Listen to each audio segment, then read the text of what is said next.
Bonjour, le Bénin vous ouvre à nouveau ses portes ce 19 juin 2025. Madame, monsieur, bonjour. Chers Lefto, merci de nous retrouver une fois encore sur votre programme matinal d'information et d'actualité. Et ça démarre encore pour votre pur bonheur, on va dire simplement pour notre pur bonheur. Excellent matin à tous et merci de nous accompagner à partir de ce moment et ce jusqu'à 9 h. Aujourd'hui, nous allons parler de quoi, chers amis téléspectateurs? Eh bien, on va parler d'intelligence artificielle. Il s'agit ainsi là du menu de ce matin. Vous le savez, aujourd'hui, plus que jamais, les marques cherchent à se démarquer dans un univers, on va dire, numérique saturé entre exigence et rapidité, personnalisation de marque et storytelling percutant. Eh bien, une nouvelle alliée s'impose dans les coulisses de la créativité. Il s'agit bien entendu de l'intelligence artificielle. On va en parler ce matin sur l'instant chronique numérique avec notre Miss numérique, bien entendu, Rebecca Kengia-Ondé. La question à laquelle nous allons donc répondre est celle-ci: l'intelligence artificielle est-elle un partenaire créatif des marques aujourd'hui? La réponse dans quelques minutes. On parle également aujourd'hui du procès fictif des enfants. Eh bien, ce procès aura lieu très bientôt.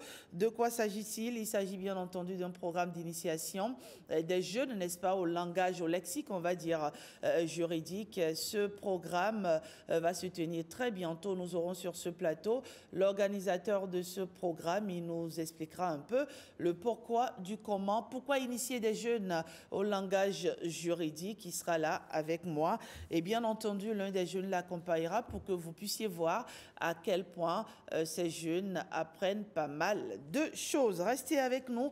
Et aujourd'hui, sur l'instant débat, on va s'intéresser au Parlement des jeunes dont la nouvelle mandature va bientôt s'installer. Et nous aurons quelques membres sur ce plateau et avec eux, on essaiera de revisiter les missions du Parlement des jeunes. Quelles sont ses missions, quel est son rôle, quelle est son importance, quel est son apport dans notre société. On en parle dans un moment. Et bien entendu, vous qui êtes à la maison, vous avez la possibilité d'opiner en répondant à la question qui est celle-ci. Selon vous, le Parlement des jeunes peut-il favoriser l'engagement citoyen chez les jeunes? Que faut-il améliorer pour renforcer son impact?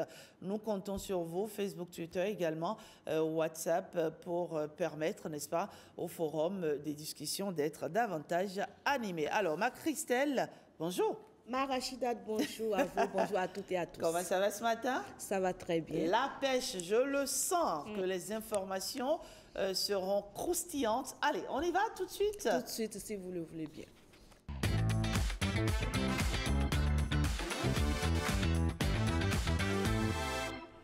Bonjour à toutes et à tous, bienvenue au bulletin d'information. Comment se porte le climat des affaires au Bénin?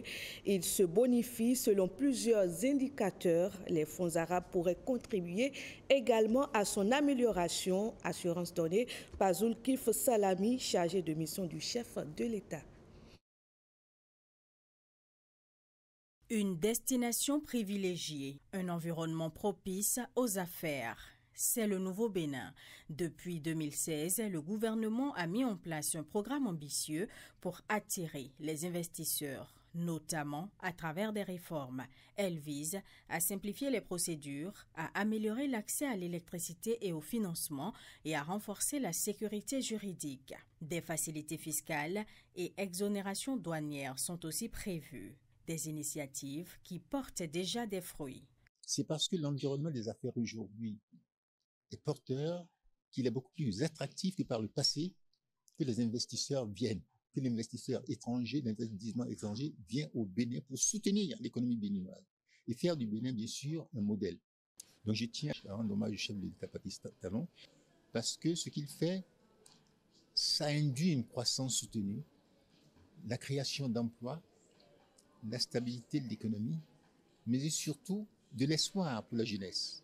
Le Bénin s'illustre et voit son climat des affaires en nette progression. Ce n'est pas le cas de tous les pays africains, notamment dans un contexte de raréfaction de la liquidité au niveau international. Il faut développer la réflexion stratégique, donc trouver des solutions alternatives pour faire face à la rareté des liquidités internationales qui affectent nos économies, qui affectent la croissance, la création d'emplois. Et à cet égard, il y a un environnement assez porteur qu'on n'a pas suffisamment exploré, nous en Afrique. Il s'agit tout simplement des fonds arabes.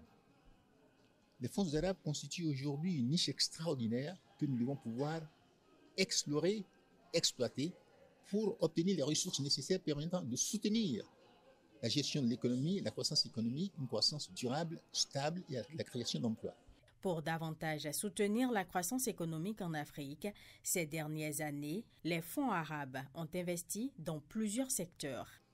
Vous savez qu'il y a eu certaines réunions, en particulier le premier sommet entre l'Arabie saoudite et les pays africains, où le prince héritier a pris une position forte, très engagée vis-à-vis de l'Afrique, en mettant 50 milliards de dollars sur la table, beaucoup pour commencer, pour soutenir la croissance économique en Afrique.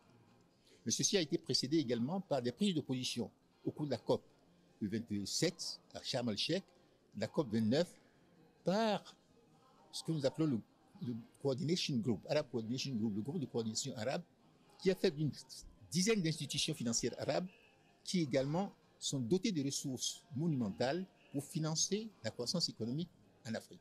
Des initiatives renforcées par le groupe de coordination arabe.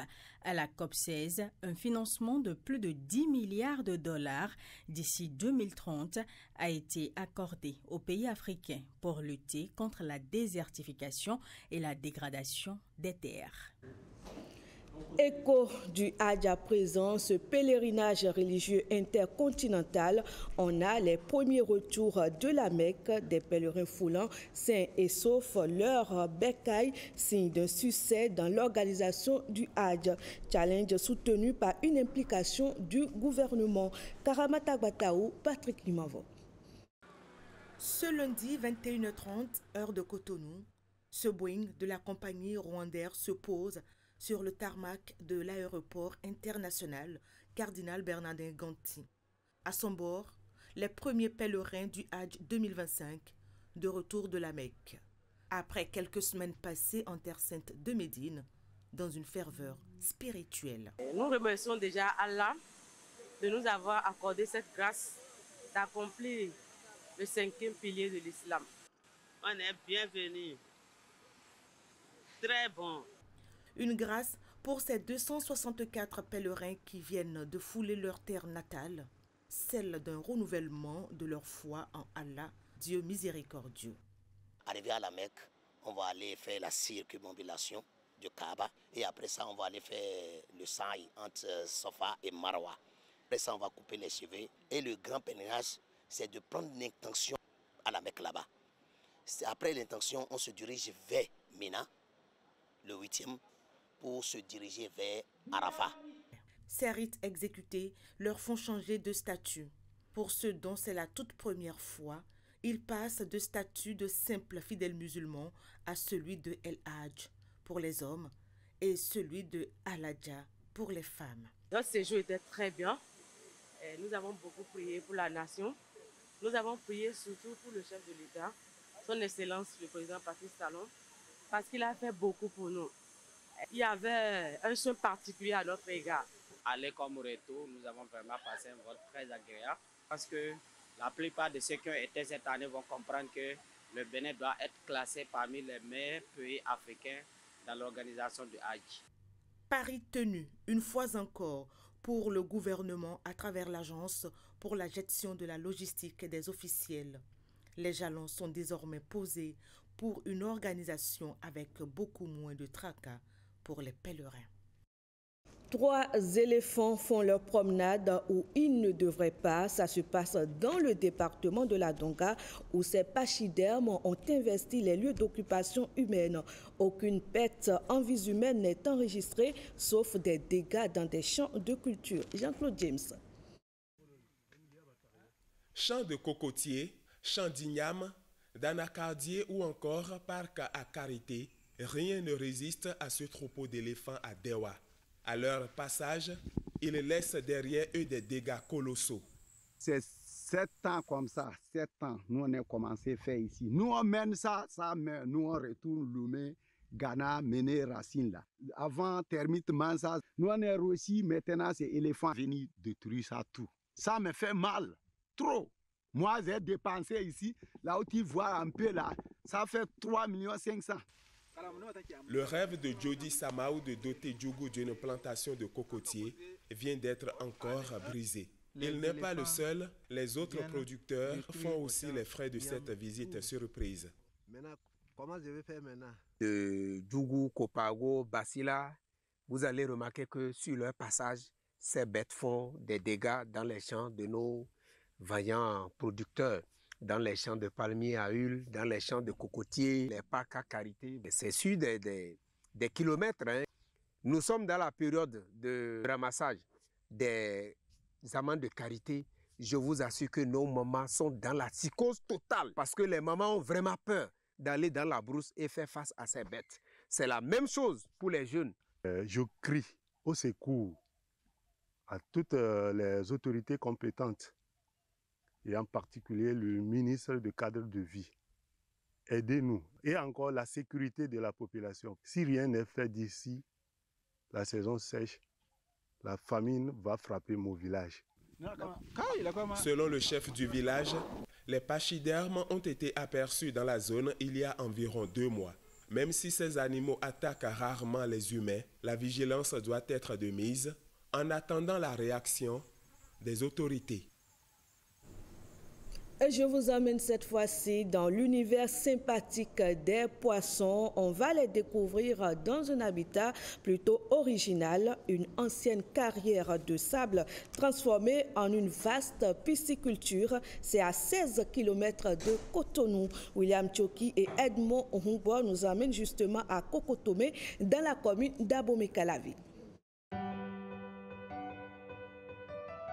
Vaste étendue d'eau encaissée dans l'agglomération de Kokotomé, commune d'Abomey-Calavi. À la surface, de nombreuses figures géométriques, des schémas qui pourraient prêter à confusion, c'est bel et bien des cages flottantes. Nous sommes sur un ancien site d'extraction du sable continental, une carrière sucreusée dans une zone humide. Mais aujourd'hui valorisée après de nombreuses années d'exploitation. Le site abrite ses cages à poissons. On y élève des tilapias. Ces vertébrés aquatiques à branchies pourvus de nageoires et dont le corps est couvert d'écailles. Nous, on met les poissons à partir de 20 grammes jusqu'à 50, même ça peut dépasser. Ouais. Ça dépend de la taille. Parce que celui qui prend les alevins de 2 grammes ne peut pas. Nous, déjà, s'il n'y a pas une perturbation comme la mortalité, parce que ça arrive. Et s'il y a mortalité, on ne donne pas à manger ces temps-là. Sinon, si on donne de 4 à 5 mois, à partir des alevins de 50 grammes ou bien 30 grammes, on peut vendre. Par cage, ils atteignent près de 2500 têtes. Ils sont nourris quotidiennement jusqu'à atteindre la taille marchande. Même spectacle de danse, une fois l'aliment jeté dans la cage. Il paraît même plus violent. Chez cette autre espèce de poisson, on les appelle les pengasus. Des poissons très volumineux, élevés dans une autre forme de cage flottante.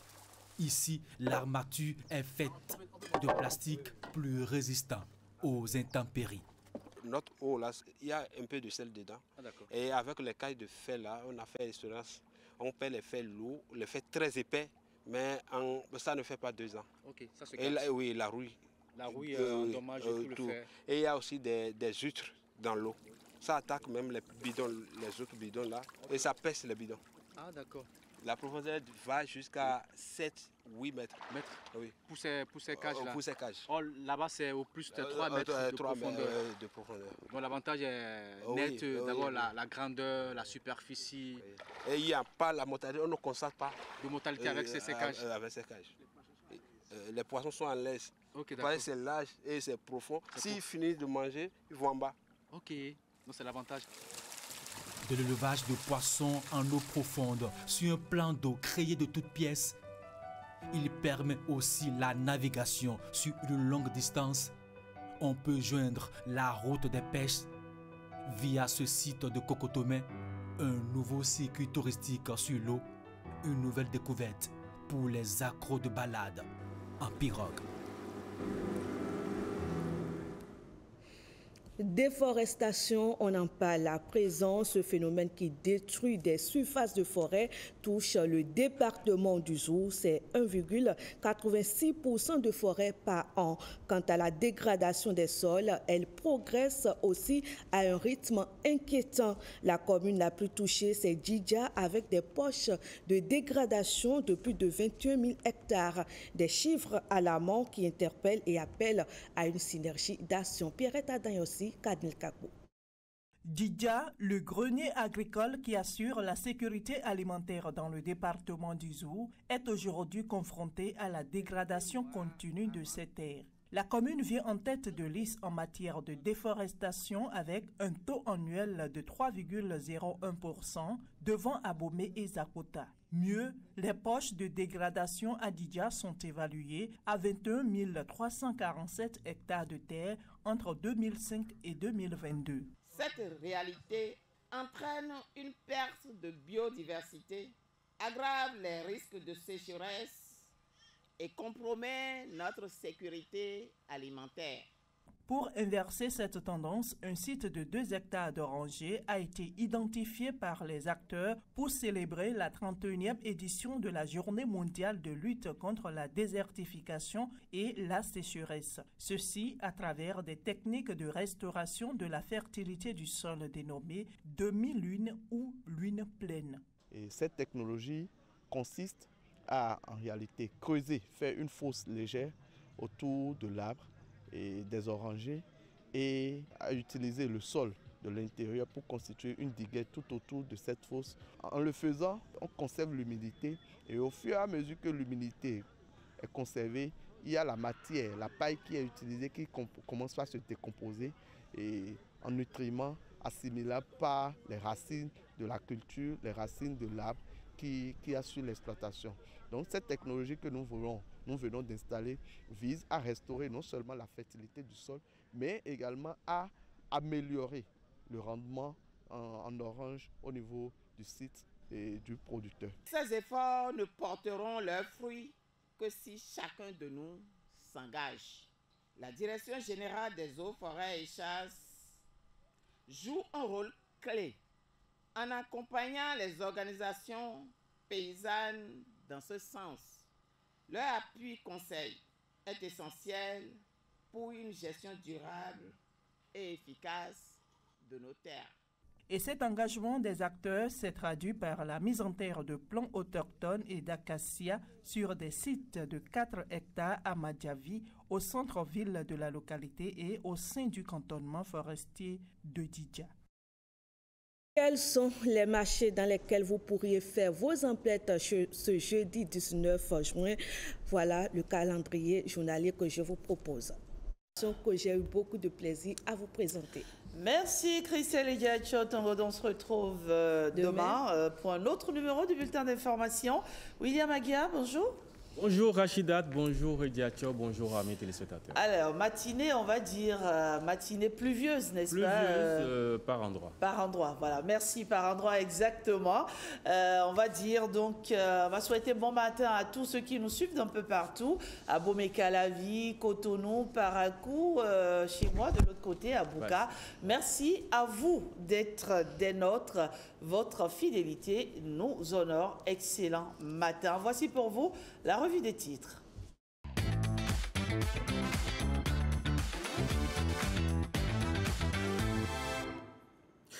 Mesdames, Messieurs, bonjour de nouveau. On démarre cette revue de titres avec le quotidien du service public. La nation, décentralisation, des innovations dans la réforme. Les 4 vérités, quotidien les 4 vérités, réformes structurelles du secteur de la décentralisation au Bénin, un nouveau mode de désignation des secrétaires exécutifs annoncé, examen du bac session unique de juin 2025. Le maire Arwandinou nourrit un vœu cher pour l'Atlantique. Nouveaux marchés urbains régionaux, les clarifications de la DG Anagem sur les redevances à payer. On passe au quotidien le Paraquat, réforme de la décentralisation de la gouvernance locale, fin de la centralisation dans le choix des SE des mairies. Joao Jean-Baptiste Walou, toujours introuvable, la famille relance la vie de recherche. Puis sacre de Dadier FC, une nouvelle ère commence, cap sur la Ligue des Champions. On passe au quotidien Matin Libre, politique nationale, le PCB rame toujours à contre-courant. Impulsion politique nationale, politique d'innovation technologique assurée, la sécurité financière à fort effet multiplicateur. Dynamisme Info brouille à l'UPR, négociation avec Maître Adrien Oumbeji, l'option à faire l'alternance démocratique. Et si la Côte d'Ivoire allait à l'école du Bénin.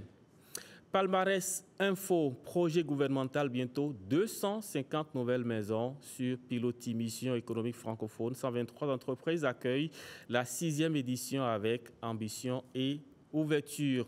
Tension interne à l'UPR, Benochi sévit, Arwandinou contre-attaque. Gassiani Info, effrayante épidémie de viols sur mineurs au Bénin, des chiffres qui hurlent.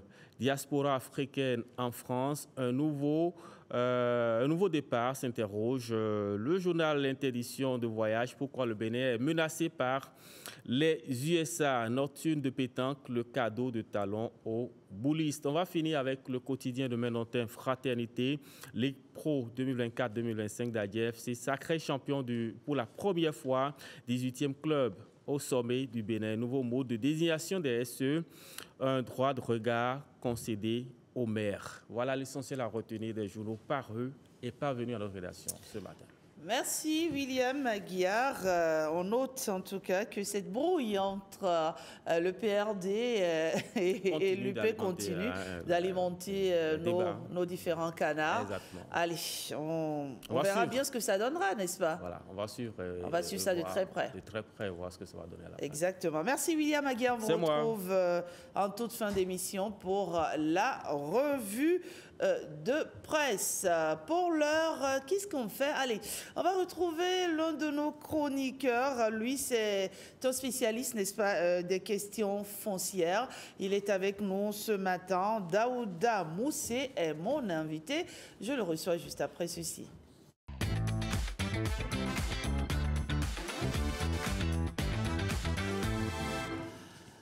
Nous amorçons donc ce matin la suite et la fin de notre thématique sur les litiges fonciers qui ne sont pas gérés par nos tribunaux. Et aujourd'hui, nous évoquons la question des oppositions en matière de litiges fonciers. Monsieur Daouda Moussé, bonjour. Bonjour à vous, Madame Biomama. Merci à nouveau d'être sur ce plateau. Vous êtes juriste, expert foncier, consultant en marketing et attractivité du territoire. Vous êtes par ailleurs président de l'ONG Sauvons la Terre, également auteur de plusieurs ouvrages sur la politique foncière béninoise. Alors, expert Daouda Moussé, qu'est-ce qu'on peut comprendre par faire opposition en matière foncière? Alors, Madame Biomama, en matière foncière, il y a des actes que nous posons qui sont appelés des oppositions. Ce sont des formes de contestation. Et ces oppositions, elles peuvent se passer dans les tribunaux comme elles peuvent se passer en dehors des tribunaux. Alors aujourd'hui, nous voulons parler des oppositions qui ne se mènent pas devant les juridictions.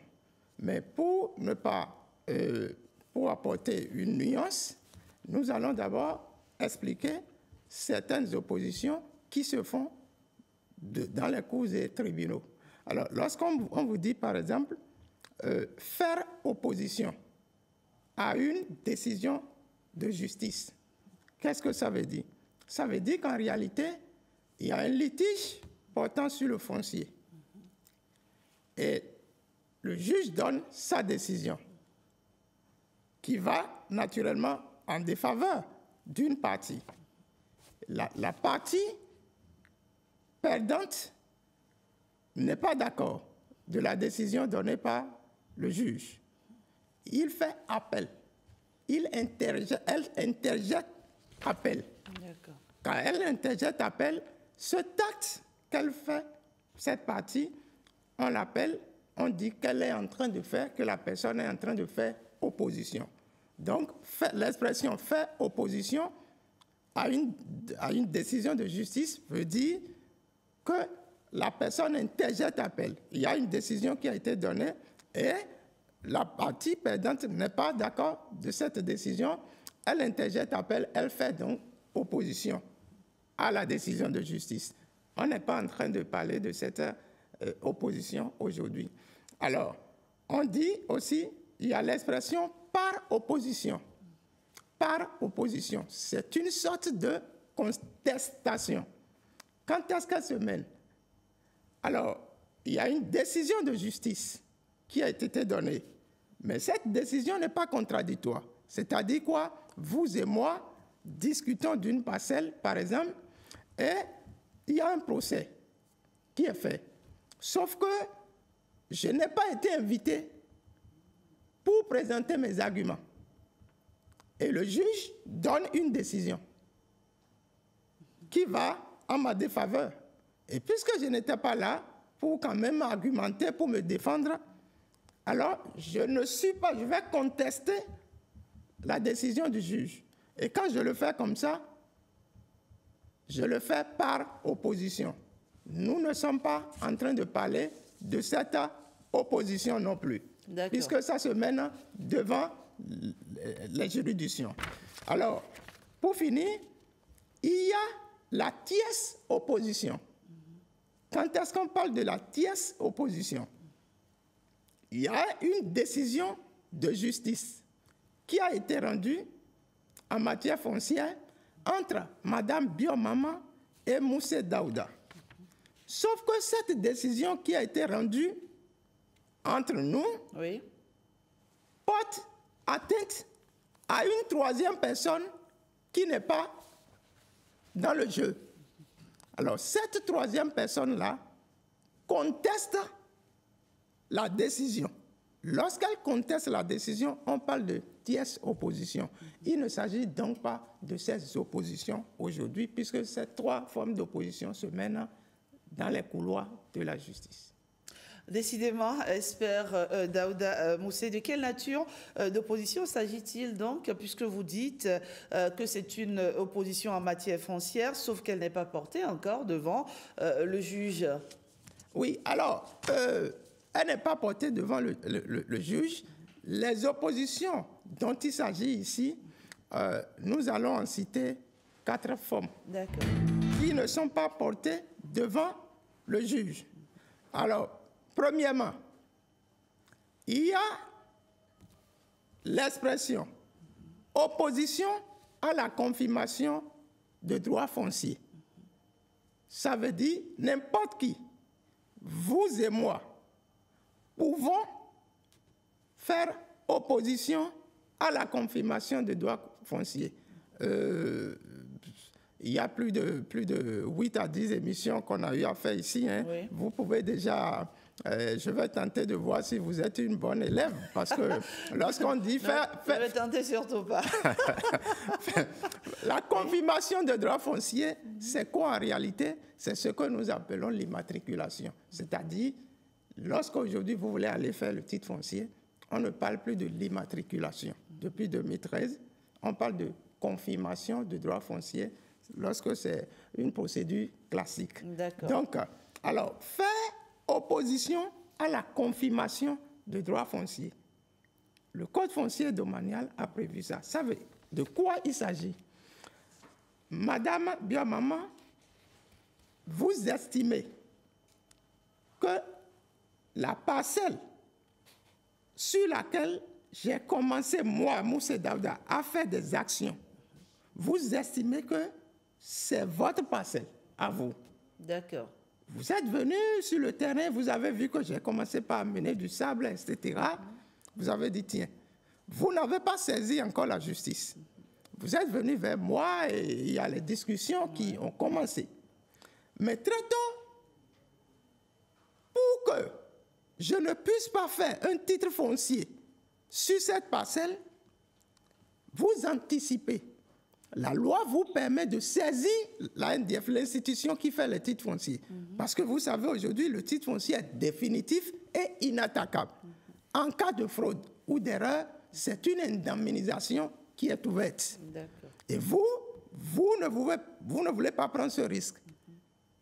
Puisque vous êtes certaine que c'est votre parcelle à vous, la première action que vous avez pensé à faire, vous dites que je vais faire opposition à la confirmation de droits fonciers. Ça veut dire, vous allez auprès de vous, saisissez la NDF pour dire, attention, tel monsieur est en train d'arracher ma parcelle.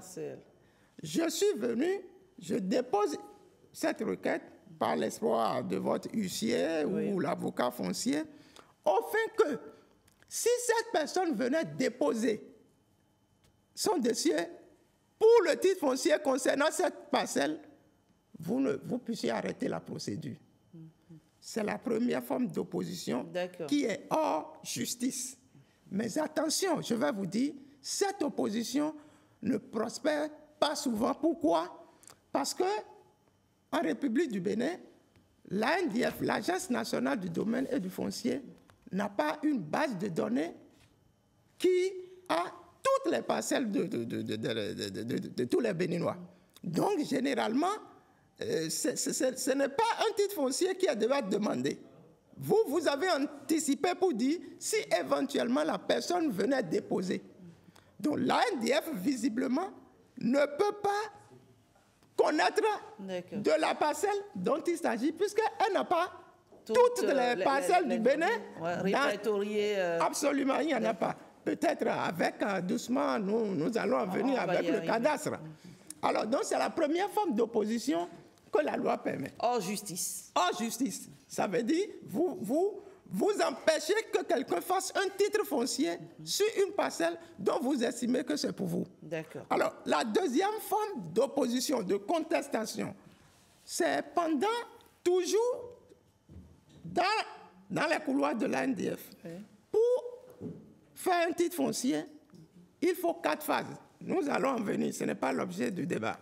Alors, il y a une phase qu'on appelle la phase de la publicité foncière. Elle dure 60 jours. Alors, pendant cette phase, vous avez la capacité de faire opposition à la confirmation des droits fonciers sur une parcelle. Ça voudrait dire quoi? Quelqu'un a déposé cette fois-ci. Pour la première opposition, personne n'a déposé son dossier pour le titre foncier. Mais vous avez anticipé pour d'ici éventuellement la personne. Mais ici, maintenant, la personne a déjà déposé les dossiers pour le titre foncier. D'accord. Et nous sommes arrivés à la phase de la publicité foncière qui dure 60 jours. Alors, et vous, puisque vous estimez que c'est votre parcelle, vous saisissez par exploit d'huissier le régisseur de la propriété foncière et des hypothèques pour dire non, ici, cette parcelle est litigieuse. C'est moi ma parcelle. Je fais opposition. Ça veut dire quoi? Arrêtez la procédure. C'est ce que ça veut dire. Alors, je rappelle à toutes fins utiles que dans les requêtes que les citoyens doivent déposer, toutes les fois que vous motivez cette requête par le fait que vous aviez déjà saisi la justice, ça voudrait dire que le régisseur de la propriété foncière ne pourra pas tenter un règlement amiable. Nous sommes ici dans la thématique du règlement amiable. Alors, toutes les fois que vous, par exemple, Madame Biomama, nous sommes à la phase de la publicité foncière, j'ai déposé un dossier pour faire un titre foncier sur une parcelle. Vous vous estimez que c'est votre... La parcelle m'appartient. Oui. Et nous sommes à la phase de la publicité, vous déposez une requête, vous faites opposition pour dire c'est à vous. Alors si l'opposition, vous le faites par exploit d'huissier, il n'y a pas de problème. Le régisseur de la propriété foncière des hypothèques peut tenter un règlement amiable entre vous et moi. Mais si cette requête, vous ajoutez une pièce maîtresse qui montre que vous avez déjà saisi le juge, le régisseur de la propriété foncière croise les bras et attend la décision de la justice. Mais sauf que la procédure que moi j'ai engagée est bloquée. Mais il faut que je la fasse à l'intervalle de 60 jours de publicité foncière pour qu'elle soit recevable. Ça, c'est la deuxième forme d'opposition. Alors, la troisième forme d'opposition, c'est lors des bornages contradictoires. Ça, c'est la troisième phase de la procédure de confirmation de droit foncier. Nous vous avons dit ici, la procédure de confirmation de droit foncier, c'est un processus qui mène à la délivrance du titre foncier. Elle se passe en 4 phases. La troisième phase ici, c'est le bornage contradictoire. Pour tous ceux qui ont déjà fait une fois le titre foncier, ces personnes savent qu'il y a ce qu'on appelle le bornage contradictoire. On invite à cet effet tous les limitrophes, tout au moins, à venir dire que non, il n'a pas empiété dans ma parcelle à moi, puisqu'ils sont tout au moins des limitrophes. Pendant le bornage contradictoire, une contestation peut se soulever. Quelqu'un peut dire là, non, que ce n'est pas votre parcelle, monsieur. Je connais le propriétaire de cette parcelle, le présumé propriétaire de cette parcelle. L'autre peut dire, par exemple, que non, vous avez empiété dans mes limites. C'est justement pour ça que ça s'appelle bornage contradictoire. Le mot contradictoire, merci. Oui. Donc, pendant cette opération, celui qui dit que vous avez empiété sur ma superficie, il fait opposition. La personne fait opposition. À travers son huissier, par exemple, il saisit le régisseur de la propriété foncière et des hypothèques au fait d'arrêter la procédure. Et le régisseur de la propriété foncière et des hypothèques tente un règlement amiable sur PV. Quand ce n'est pas concluant, il envoie le dossier à la justice et il attend la décision de la justice pour continuer la procédure. Et enfin, la quatrième forme d'opposition en justice, ici, le titre foncier est déjà fait. Madame Biomama, vous avez votre parcelle, lotie ou non, bâtie ou non. Vous avez un titre foncier sur cette parcelle. Sauf que j'ai la possibilité de faire opposition sur votre titre foncier. Même quand on a un titre foncier? J'ai la possibilité de faire opposition sur un titre foncier. Ça voudrait dire quoi? J'estime que cette parcelle est à moi. Mais vous avez déjà fait un titre foncier. Ça peut arriver. J'achète une parcelle, je voyage pour des raisons personnelles, je vais faire 5 ans, 10 ans à l'extérieur. Quelqu'un par la fraude là, achète la parcelle et va au titre foncier. Je reviens par exemple, je constate que vous avez déjà construit sur ma parcelle et vous avez même pris un titre foncier sur cette parcelle. Je peux faire opposition sur cette parcelle et motiver cette opposition. Alors qu'est-ce qui se fait? Lorsque je fais opposition sur ce titre foncier reste toujours légitime et légal jusqu'à ce que, sauf que quand je fais opposition sur votre titre foncier, pour l'instant, ça veut dire que le régisseur de la propriété foncière ne pourra faire aucune inscription sur ce titre foncier. Ça veut dire qu'on ne pourra pas faire une mutation sur votre titre foncier. On ne pourra pas morceler votre titre foncier, on ne pourra rien faire sur votre titre foncier jusqu'à ce que la décision de justice vienne. Il y a aussi, on peut faire opposition sur un titre foncier si votre créancier, vous prenez par exemple, vous allez par exemple faire un prêt avec votre titre foncier dans une institution financière. Sauf que vous n'avez pas pu respecter le délai et tout ce qui va avec. L'institution financière peut faire opposition sur votre titre foncier pour dire ce titre foncier-là, ne touchez pas à ça, ne permettez pas que la personne vende ce titre foncier, etc. Voilà les 4 formes d'opposition hors justice qu'on rencontre. Alors, une dernière question, Moussé, est-ce que le régisseur, dans l'exercice de ses fonctions, peut refuser qu'un citoyen fasse opposition sur une parcelle et dit, par exemple, moi, je continue mon travail jusqu'à la sortie du titre foncier. Votre requête d'opposition n'arrêtera pas la procédure. Est-ce que le régisseur foncier peut donner une fin de non-recevoir à une demande d'opposition? Madame Biomama, oui. Le régisseur de la propriété foncière et des hypothèques est un agent de l'État comme tout autre agent de l'État. D'accord. Et tous les agents de l'État en République du Bénin n'interprètent pas la loi. Ils appliquent la loi. Ce n'est pas au moment d'appliquer une loi qui est votée par le législateur que vous, en tant qu'agent, vous interprétez la loi. Vous n'êtes pas là pour interpréter la loi. Si quelqu'un doit interpréter la loi, ce sont des experts indépendants comme nous, c'est le législateur, etc. Donc vous n'avez pas à dire c'est bon ou ce n'est pas bon. Vous appliquez ce que la loi dit. Qu'est-ce que la loi dit?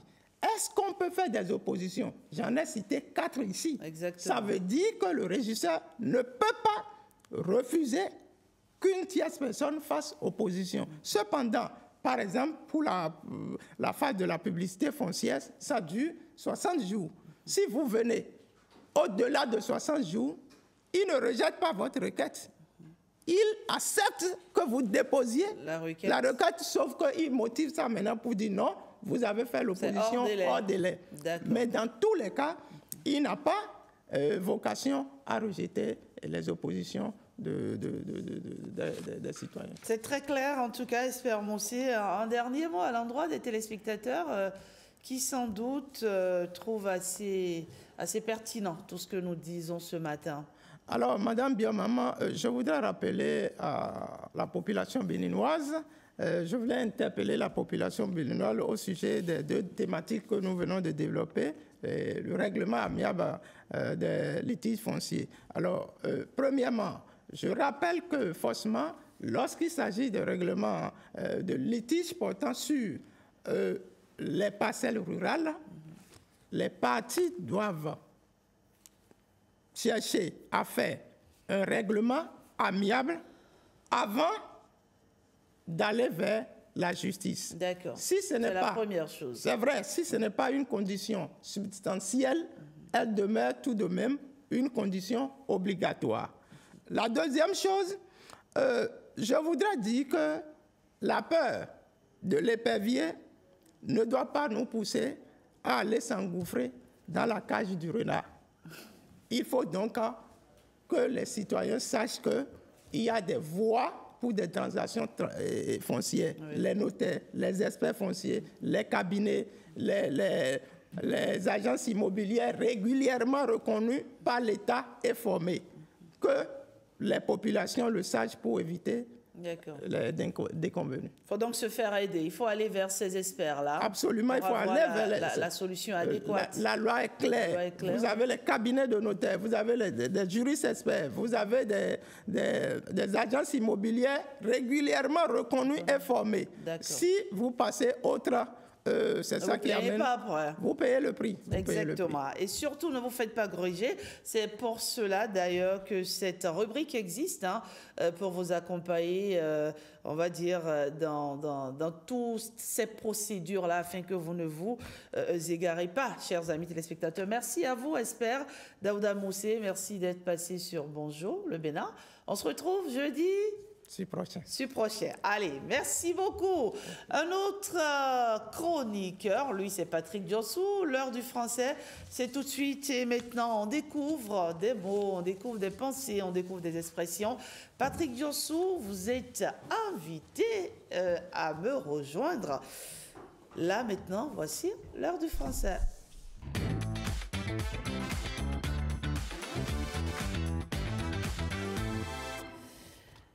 Alors, les mots du jour, ils sont au nombre de 4.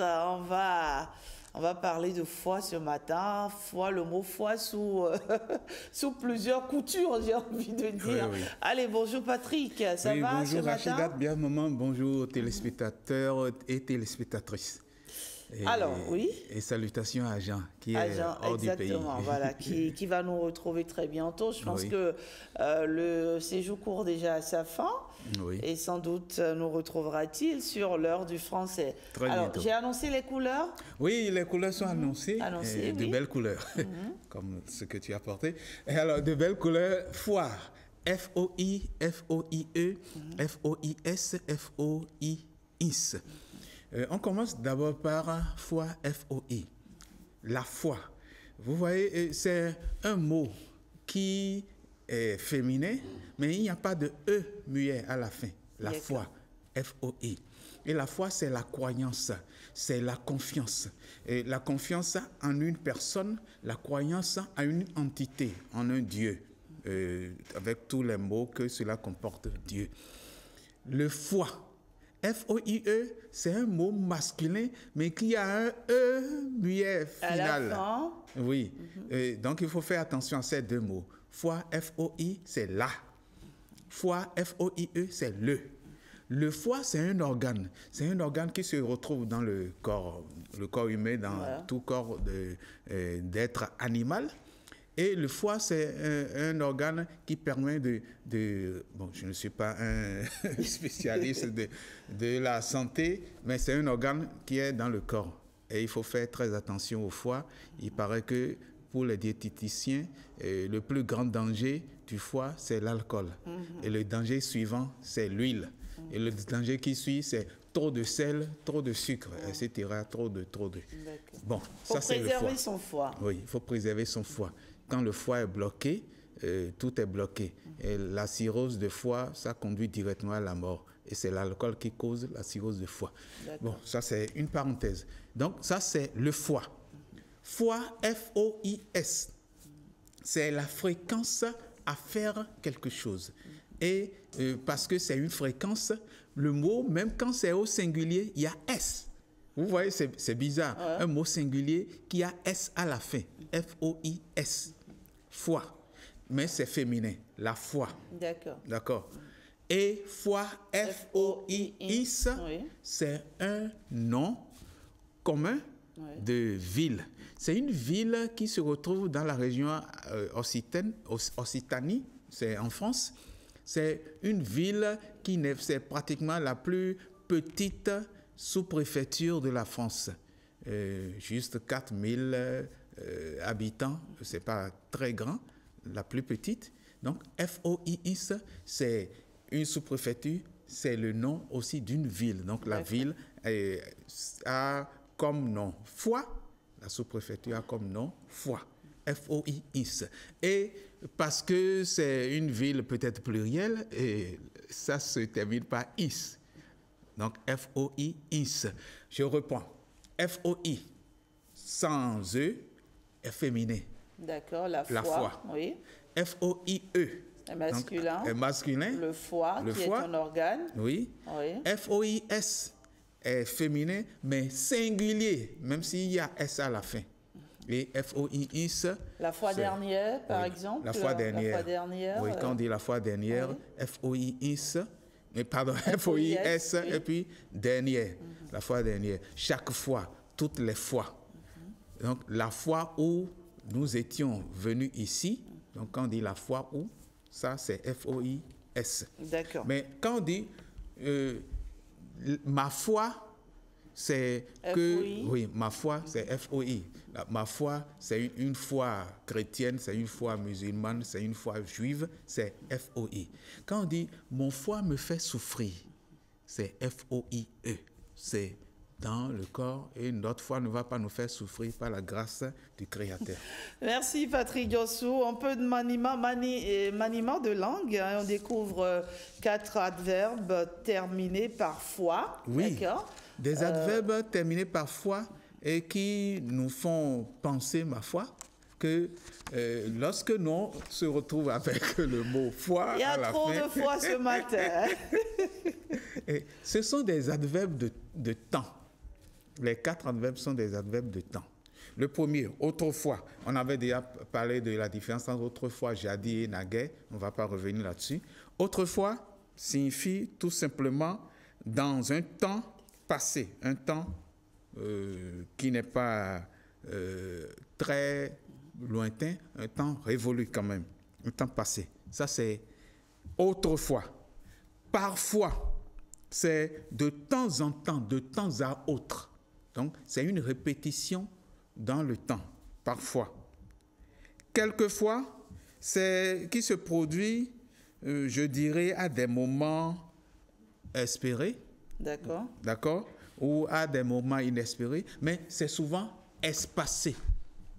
Donc, quelquefois, c'est de manière espacée. C'est que ce n'est pas très élevé, c'est à des moments peu élevés. C'est exceptionnel.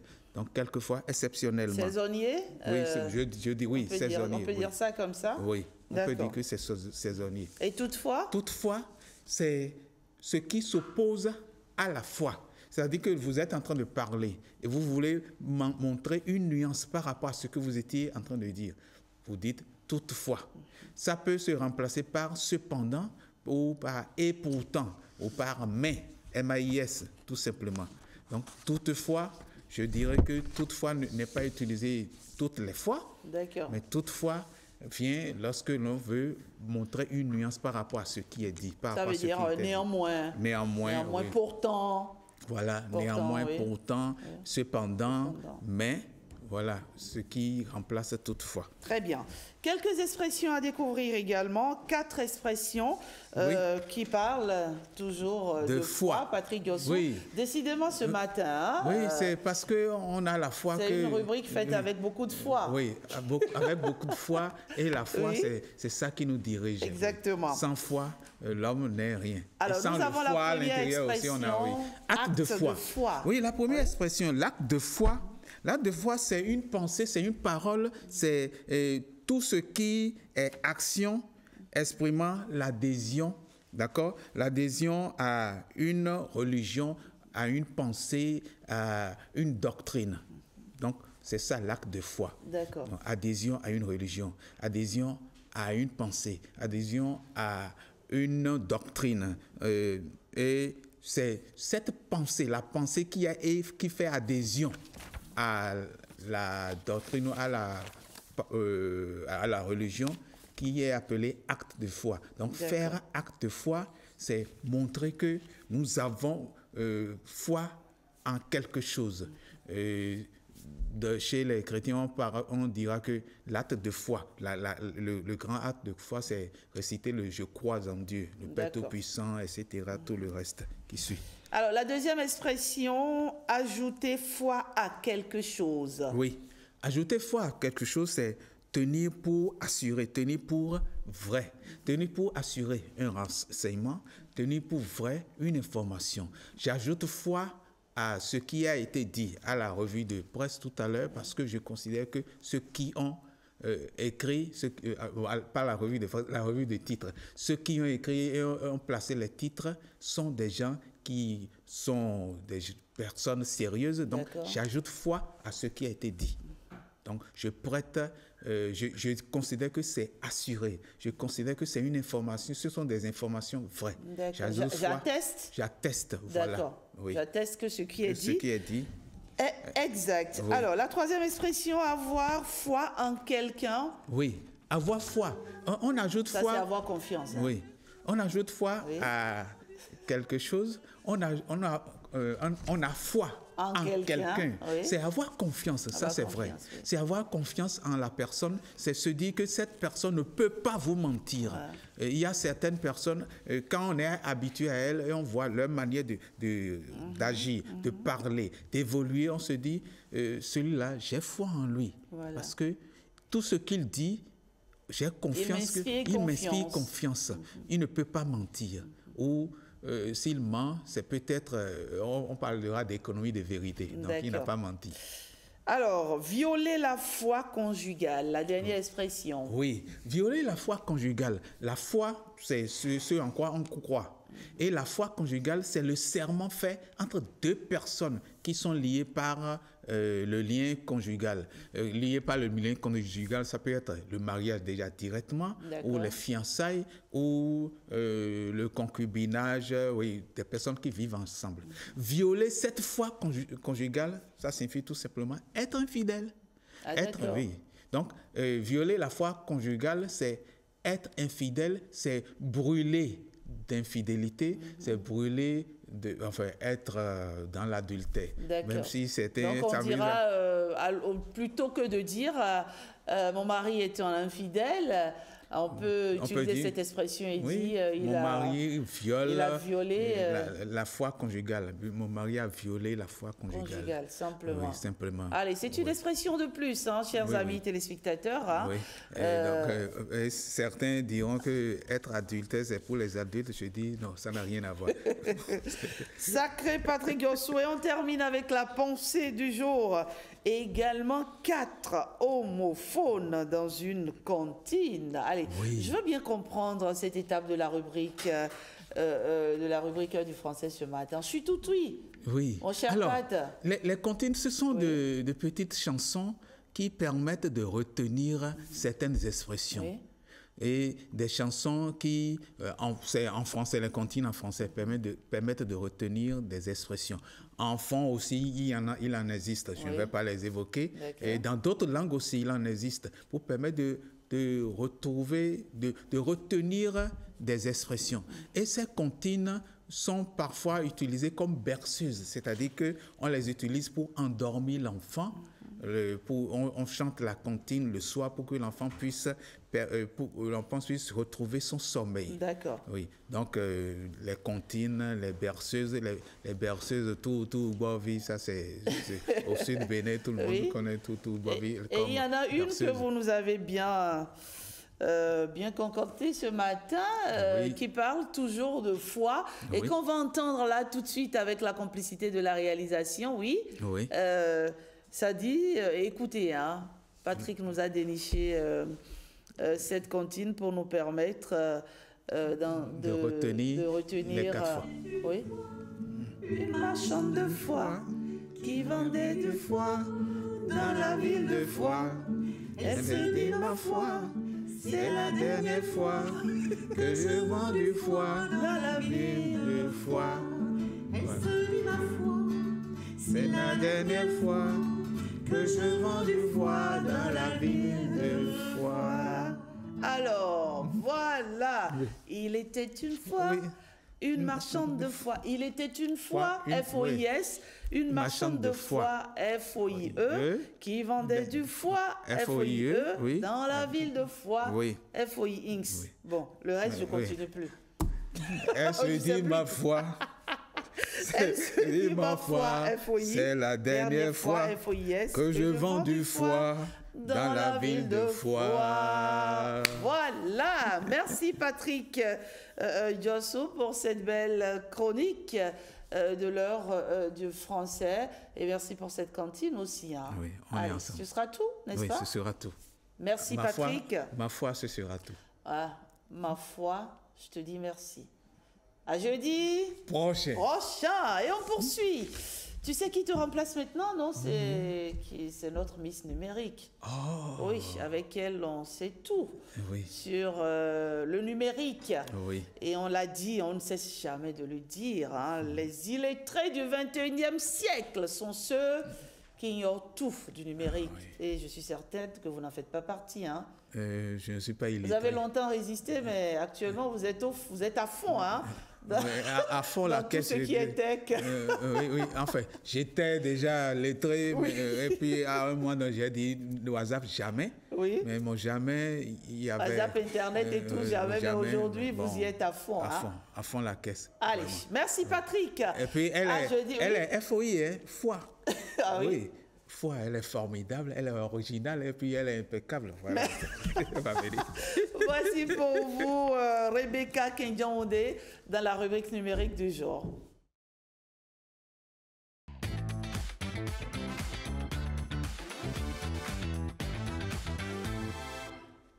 Bonjour Rebecca Kenjaoudé, ma Beka d'amour. Rachidat Biomaman, quel plaisir de vous retrouver par ici cette semaine.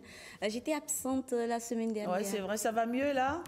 Beaucoup la pleine mieux, forme, je te sens plus rayonnante, plus reposée. Merci beaucoup. Et donc plus fraîche, j'ai envie de dire. Ah ouais, merci. Parfois, il le faut. Exactement. Alors, ce matin, vous nous dites ceci, Rebecca, l'intelligence artificielle est le partenaire créatif des marques. Oui, exactement, Rachidat Biomama. Et bonjour à vous également, chers amis téléspectateurs passionnés ou non du numérique.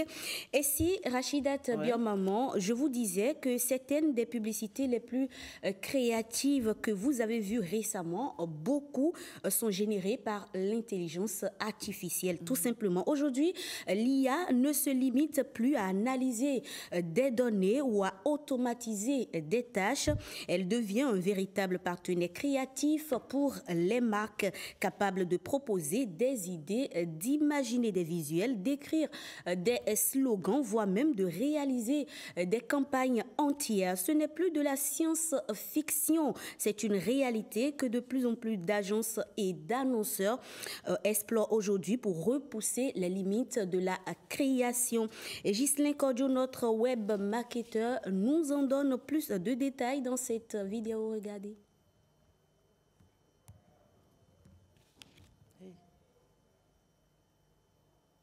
Avec la complicité de la régie, on va voir cette vidéo de Ghislain Cordio qui nous parle beaucoup plus en détail de l'IA.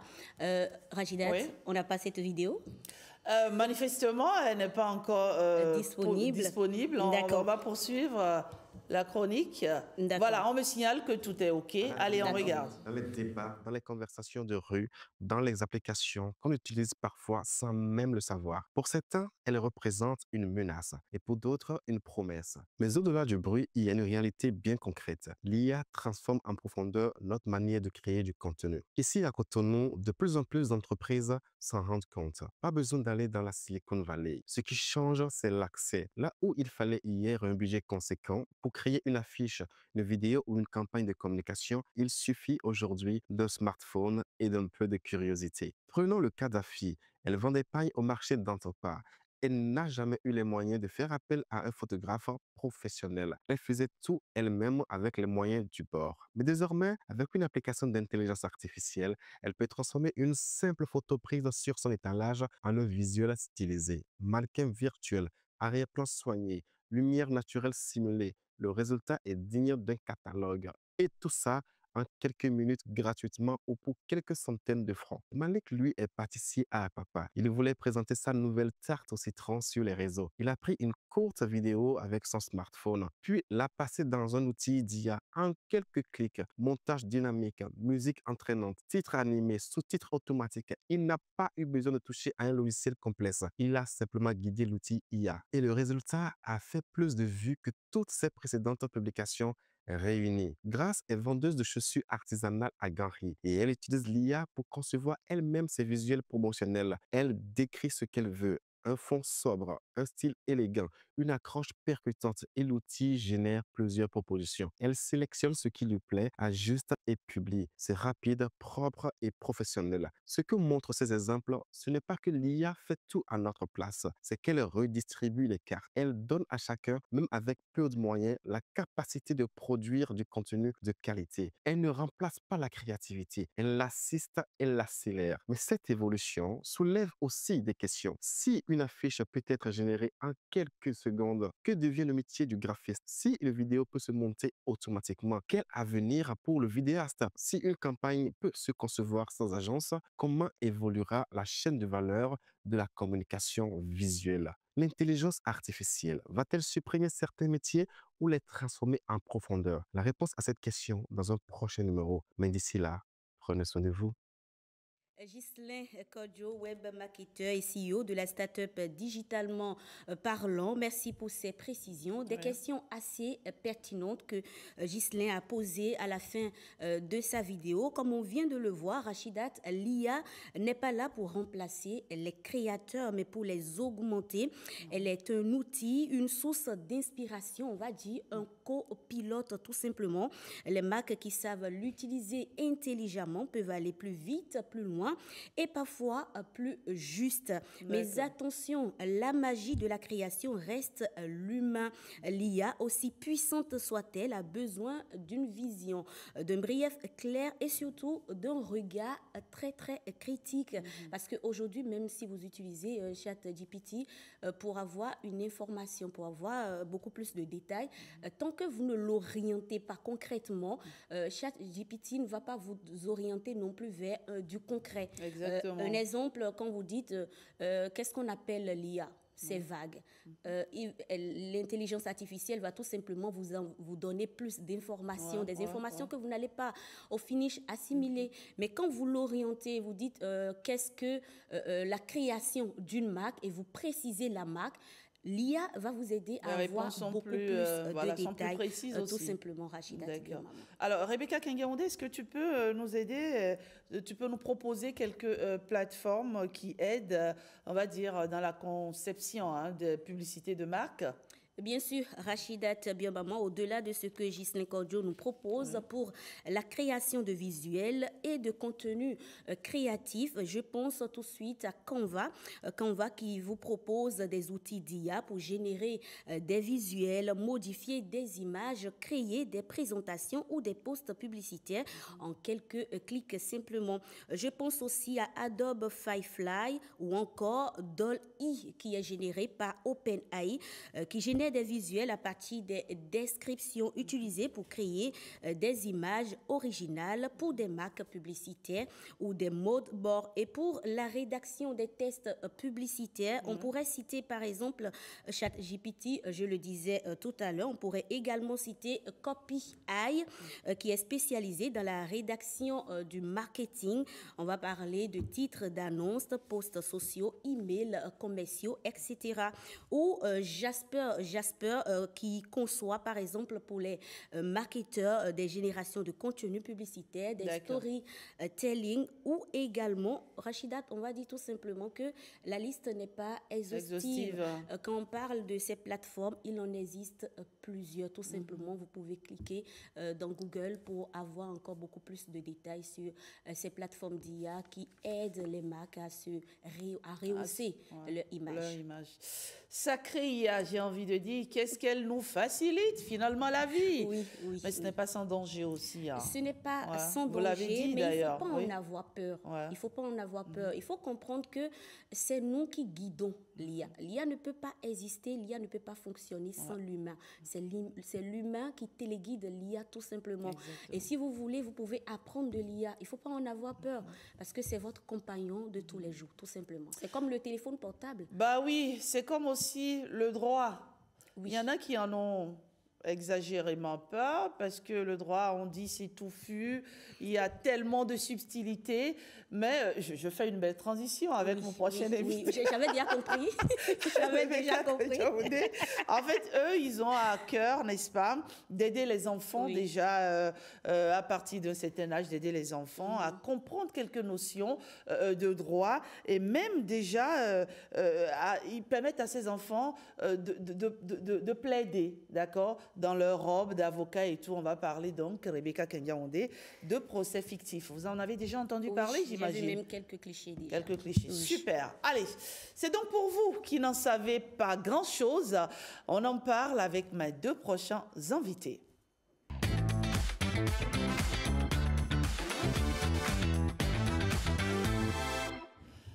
Eh oui, c'est le rendez-vous à noter quelque part dans votre calepin pour ne surtout pas l'oublier. C'est le 28 prochain et c'est déjà la semaine prochaine. Le procès fictif des enfants, 5e promotion, va se tenir. On en parle avec son promoteur, Junior Deguénon. Bonjour. Bonjour madame, Mama. Merci, Madame Biomama. Madame Biomama. Merci d'être avec nous ce matin. Alors, vous êtes juriste et promoteur de ce programme procès fictif des enfants et graduation. Vous nous expliquerez un peu de quoi il s'agit ce matin. Alors, vous êtes accompagné par une charmante petite fille. Ça va, ma chérie? Oui. Alors, tu es toute belle, hein? Merci. Tu t'appelles Divina Yolonfou, élève en classe de CM2. 5e. En classe de 5e, de 6e plutôt, c'est ce qu'on m'a dit. C'est la 5e? Tu vas en 5e, c'est ça? Oui. Ah, d'accord. Un palier de plus, n'est-ce pas? Merci, ma grande. Je te retrouve dans un instant. Alors, Junior Deguénon, c'est quoi le procès fictif des enfants? Merci, Madame Biomama.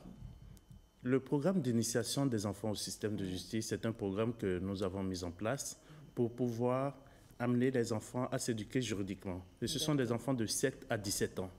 Et ils font des formations régulières tous les samedis de 14h30 à 17h30 partout sur tous nos sites. Et ces enfants-là sont instruits par des professionnels du droit qui sont avocats, qui sont juges, qui sont procureurs, qui sont commissaires de police, qui sont des juristes experts. Et donc, on les forme sur les notions de cybercriminalité, escroquerie, harcèlement, cyberintimidation, cyberviolence et plusieurs autres infractions.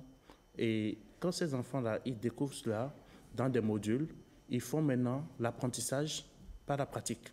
Et donc, ils font des procès fictifs pour pouvoir mieux... Ils font des procès fictifs pour pouvoir mieux expliquer ce qu'ils ont compris. Et cela leur permet de se mettre dans des postures d'avocat, de juge, de procureur. Et aujourd'hui, quand ces enfants font ces procès, ils se disent désormais, j'ai joué aujourd'hui le rôle d'avocat, j'ai joué le rôle de procureur. Donc, ce n'est pas moi maintenant désormais de commettre ces infractions-là.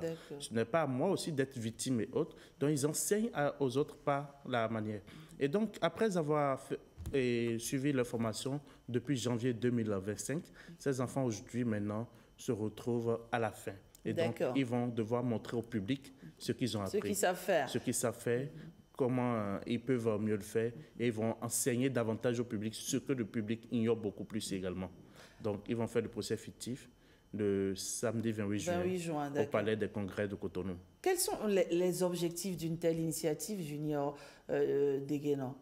C'est de prévenir la délinquance juvénile, et construire les futurs citoyens de demain.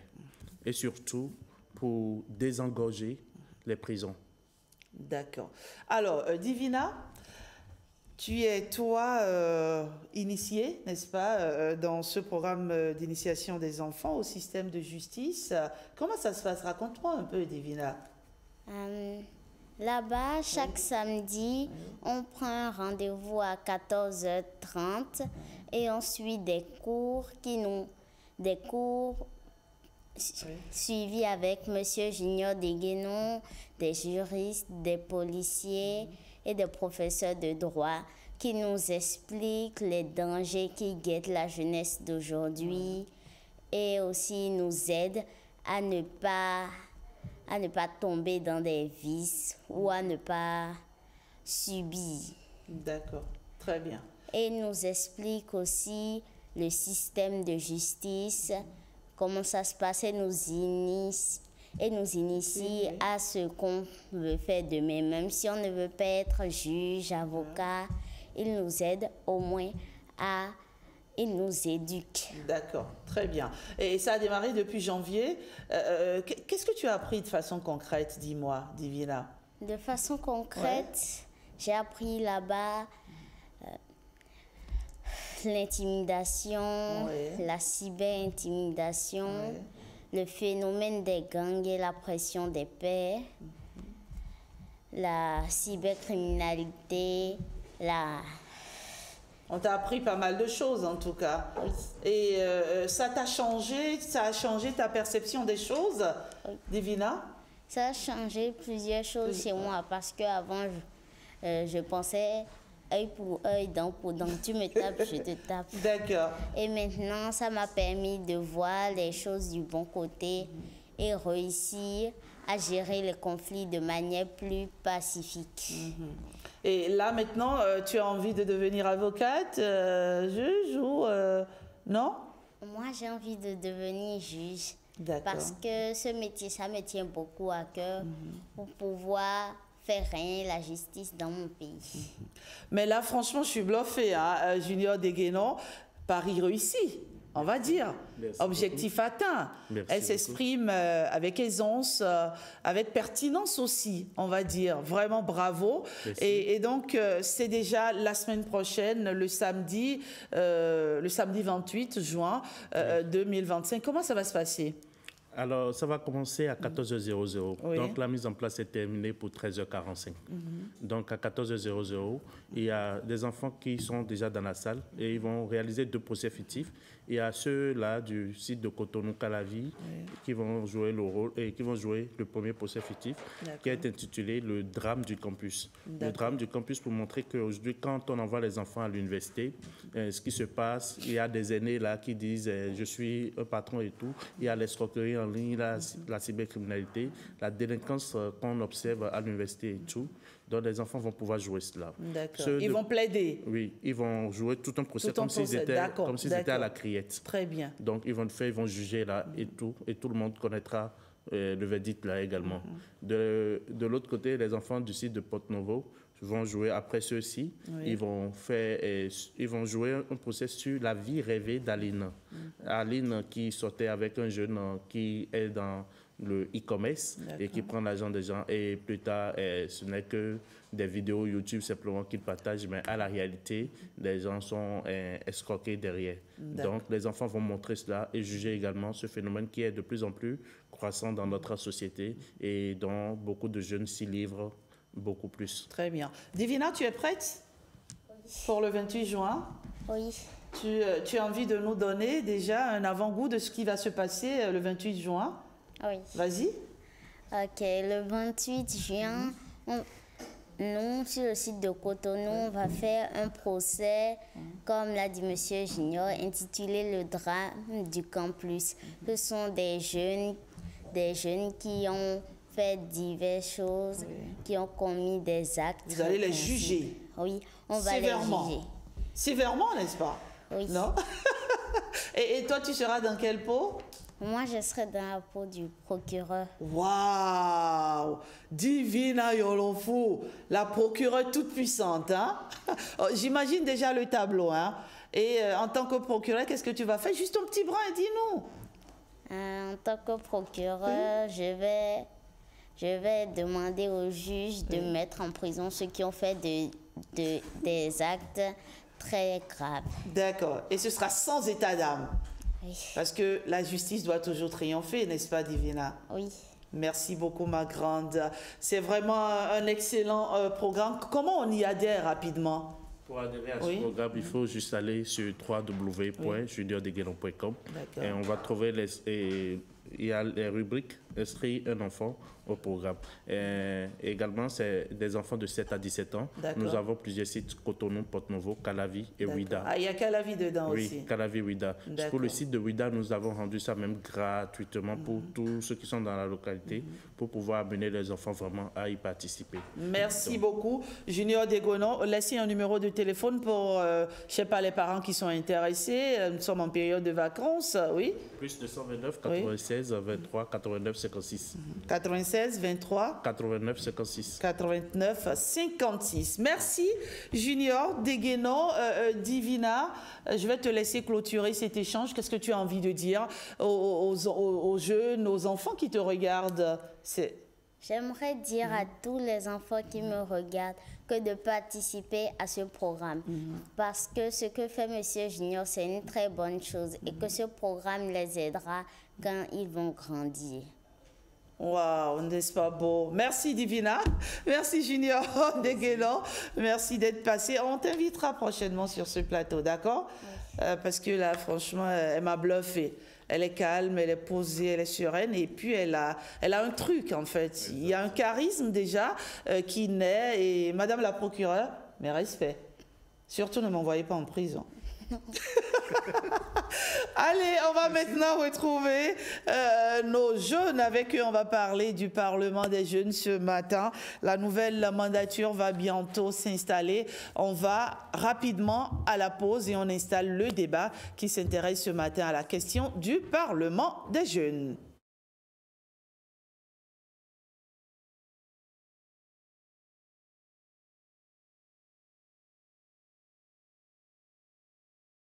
Le Parlement des jeunes, on en parle donc ce matin avec Casimir Djidago, membre de la première mandature, enseignant par ailleurs, 2014-2017. Bonjour. Bonjour. Comment allez-vous, monsieur Djidago? Je vais très bien, merci. j'espère.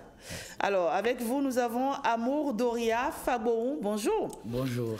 Vous êtes vice-président du Parlement des jeunes du Bénin, mandature 2021-2024. Alors, déjà, pour la compréhension générale, c'est quoi le Parlement des jeunes? Merci bien. Je dis bonjour spécial à tous ceux qui nous suivent. Le Parlement des jeunes du Bénin, c'est cette institution-là qui réunit en son sein des jeunes qui proviennent de différentes localités, issus des 24 circonscriptions électorales du Bénin et qui représentent la jeunesse du Bénin. Et il faut dire que c'est l'organe par excellence et la plus légitime pour représenter les jeunes. Et au sein de ce Parlement, nous faisons beaucoup de choses comme porter la voix des jeunes et servir d'intermédiaire entre les jeunes et les institutions. Et on est aussi initié à l'activité parlementaire, etc. Voilà. Et ce Parlement des jeunes, il a toujours existé? Oui, depuis 2014, je pense qu'il y a une décision de 2014 qui a créé le Parlement des jeunes ici au Bénin avec le président Mathurin Kofinago, voilà, qui, avec la première mandature, et avec nous, troisième mandature 2021-2024, dont je suis le troisième vice-président d'ailleurs. A été aussi, bon, il y avait un changement au niveau des décisions. Il y a une décision de 2021 qui a institutionnalisé en réalité le Parlement des jeunes du Bénin. Voilà. Donc depuis 2014, ça a commencé au Bénin. Sinon déjà depuis 2001, au niveau international, il y avait le Parlement francophone des jeunes. Très bien. Et nous en sommes à quelle mandature là maintenant? Ici, c'est la quatrième mandature, oui. La quatrième mandature sera installée à partir du 27 juin prochain au 29, 27, 28, 29. Il y aura les jeunes parlementaires qui viennent d'être retenus, qui seront installés dans leurs fonctions. Très bien. Alors, Casimir Djidago, vous faites partie de la première mandature. Comment on devient membre du Parlement des jeunes du Bénin? C'est intéressant, ça. On a envie de savoir ce matin. Oui, je remercie l'RTV pour l'opportunité. On devient Parlement des jeunes du Bénin quand on dépose son dossier de candidature. D'accord. Il faut déjà préciser que c'est l'Assemblée nationale du Bénin qui gère le Parlement des jeunes du Bénin. Donc, à la fin de chaque mandature, le secrétariat administratif de l'Assemblée nationale lance l'appel à candidature aux jeunes âgés de 18 à 23 ans. Donc les vieux n'ont plus de chance. Bah oui, ça porte bien son nom, Parlement des jeunes. Exactement. On laisse l'Assemblée nationale pour les, pour les seniors, n'est-ce pas? Exactement. Oui. Donc l'Assemblée nationale lance l'appel à candidature. Et tous ceux qui sont désireux et qui répondent aux critères, il faut être âgé donc de 18 à 23 ans, appartenir à un centre de formation ou à une université ou à un lycée. Et voilà, il y a ces genres de critères. Et quand vous répondez à ces critères-là, vous postulez, vous composez. D'accord. Il compose, c'est un concours écrit. Il compose durant une matinée et à l'issue du concours, les meilleurs sont retenus par département. Il faut dire que c'est par département. Et on compose en quoi? C'est une épreuve On compose en culture générale. En culture générale, d'accord. Culture générale. Et les candidats sont retenus par département, ce qui permet à tout le pays d'être représenté au sein de l'Assemblée nationale. Et finalement, ils sont 85, je crois bien, à faire partir de ce lot-là et ils rejoignent l'Assemblée nationale pour suivre une formation carrément pendant 3 ans et agir sur le terrain également. D'accord. Alors, la nouvelle mandature, on va bientôt installer la nouvelle mandature. Et donc, j'imagine qu'il y a eu un appel à candidature. Les jeunes ont déposé des dossiers. Alors, le Parlement des jeunes du Bénin, qu'est-ce que ça apporte aux jeunes qui postulent? Le Parlement des jeunes, comme je l'ai dit, c'est un cadre de concertation où se mènent vraiment des débats sur des questions qui entraient à la jeunesse, à la femme et aux enfants. Et donc, tout d'abord dans les critères d'appel à candidature, il faut déjà avoir un parcours de militant Et donc, lorsque vous arrivez là-bas, c'est que vous allez faire ce que vous savez faire déjà. Et donc, c'est qu'on apporte à votre leadership de plus.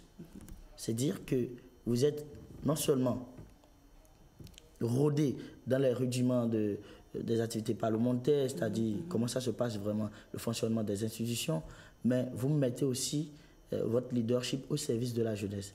Ce qui veut dire que vous sortez de là transformé. Moi, je suis allé là-bas en 2021, je sais comment j'étais. Vous étiez comment? Bon, c'est vrai que... Non, dites-nous, c'est vrai que j'avais... Oui. C'est vrai que j'avais déjà un parcours très intéressant, dans plusieurs organisations d'ailleurs. Mais je suis allé là-bas et j'ai touché du doigt le fonctionnement de l'Assemblée nationale. Et j'ai vu que il y a des choses vraiment qui se passent dans le pays. Et lorsqu'on est de l'autre côté, il y a une manière différente de voir les choses. On perçoit mal les choses. Non, bon, c'est pour dire qu'on perçoit vraiment bien la réalité des choses, c'est-à-dire en ce qui concerne les questions de gouvernance, voyez-vous. Et donc, comment ça se passe, la procédure à l'Assemblée nationale? On vous apprend tout ça? Tout est enseigné. Comment ça fonctionne? Je suis curieuse, moi. Je sais qu'il y a des sessions parlementaires au niveau de l'Assemblée nationale. Après, il y a des vacances. Comment ça se passe? Comment ça fonctionne? Oui, justement, le Parlement des jeunes du Bénin est à l'image de l'Assemblée nationale. Et donc, nous avons 2 sessions ordinaires. Et les sessions qui commencent, il y a une session budgétaire en décembre et l'autre qui doit courir pendant le mois d'août. Vous aussi, il y a une session budgétaire aussi? Oui, il y a une session budgétaire à notre niveau. Et donc, on fait ça en vote de budget. Oui. Voilà. Et donc, on a un bureau. Il y a un bureau. Il y a les commissions permanentes. Nous avons le commissariat aux comptes. Nous avons la conférence des présidents. En réalité, c'est à l'image de l'Assemblée nationale. Voilà. Et donc, il y a la plénière qui est là. Et simplement que la différence, c'est qu'au niveau du bureau, avec l'installation, avec la décision de 2021, vous allez constater qu'au niveau de l'Assemblée nationale, nous avons 7 membres du bureau. À notre niveau, nous avons 9 membres du bureau parce que nous avons 2 vice-présidents de surplus. Et donc, il y a la création de 3e vice-président et 4e vice-président, dont je suis d'ailleurs le premier 3e vice-président de l'histoire du Parlement des jeunes du Bénin. Et nous avons au niveau des commissions permanentes, nous avons 2 de surplus. Sinon, au niveau de l'Assemblée nationale, c'est 5. On a ajouté 2 de surplus. Voilà, c'est comme ça que ça fonctionne. Oui, nous pouvons aussi avoir des sessions extraordinaires, des sessions extraordinaires sur des questions vraiment urgentes si l'occasion se présente. Donnez-nous un exemple de question urgente qui s'est peut-être présentée. On a envie de savoir, on a envie de se projeter dans ce que vous faites concrètement. Oui, non, par exemple, on n'a pas pu avoir des sessions extraordinaires parce que pour ces questions vraiment urgentes, on a trouver des formules pour gérer ça déjà à l'interne et ne pas aller à l'hémicycle. Mais il y a des mandatures passées qui ont quand même eu des questions vraiment urgentes. S'il y a une question qui touche la jeunesse et on a besoin vraiment que la jeunesse statue en la matière, on peut convoquer. La plénière, c'est-à-dire les membres, il y a un quota qu'il faut pour susciter cette session extraordinaire ou bien le président du Parlement des jeunes même initie. Et donc, voilà. Et tout ça là se passe où, Kazimi? C'est aussi à l'Assemblée nationale? Oui, vous avez eu ça là-bas, au sein de l'hémicycle même? Au sein de l'hémicycle, oui. Tous les membres sont installés aux mêmes endroits que... Et le président du Parlement des jeunes, il s'installe là où s'assoit le président de l'Assemblée nationale. Vlavonou, c'est vrai ça? Oui, c'est en cela que cela a une charge très forte quand vous entrez au Parlement des jeunes du Bénin. Vous découvrez en fait le haut lieu de la démocratie béninoise. Vous apprenez ce qu'on appelle la démocratie. Vous apprenez à exercer la démocratie. Vous apprenez les notions de citoyenneté.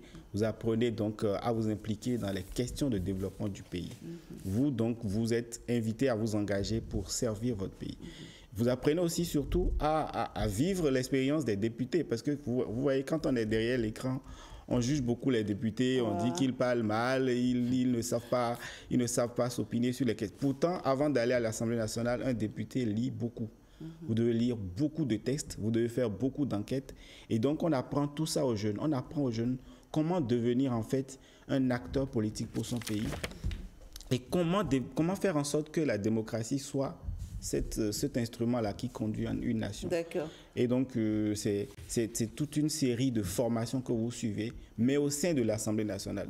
C'est là tout le poids, je veux dire, tout le poids de leadership qui pèse sur le jeune, et tout ce développement lui permet plus tard de prendre la parole. Puisque la finalité, c'est là. Prendre la parole, défendre la jeunesse, les questions liées à la jeunesse, les problèmes de la jeunesse. Être en mesure donc de prendre la parole pour dire ce que la jeunesse attend, ce que la jeunesse veut aux dirigeants, pour que les dirigeants prennent en compte les besoins donc de la jeunesse, l'opinion de la jeunesse dans les prises de décision.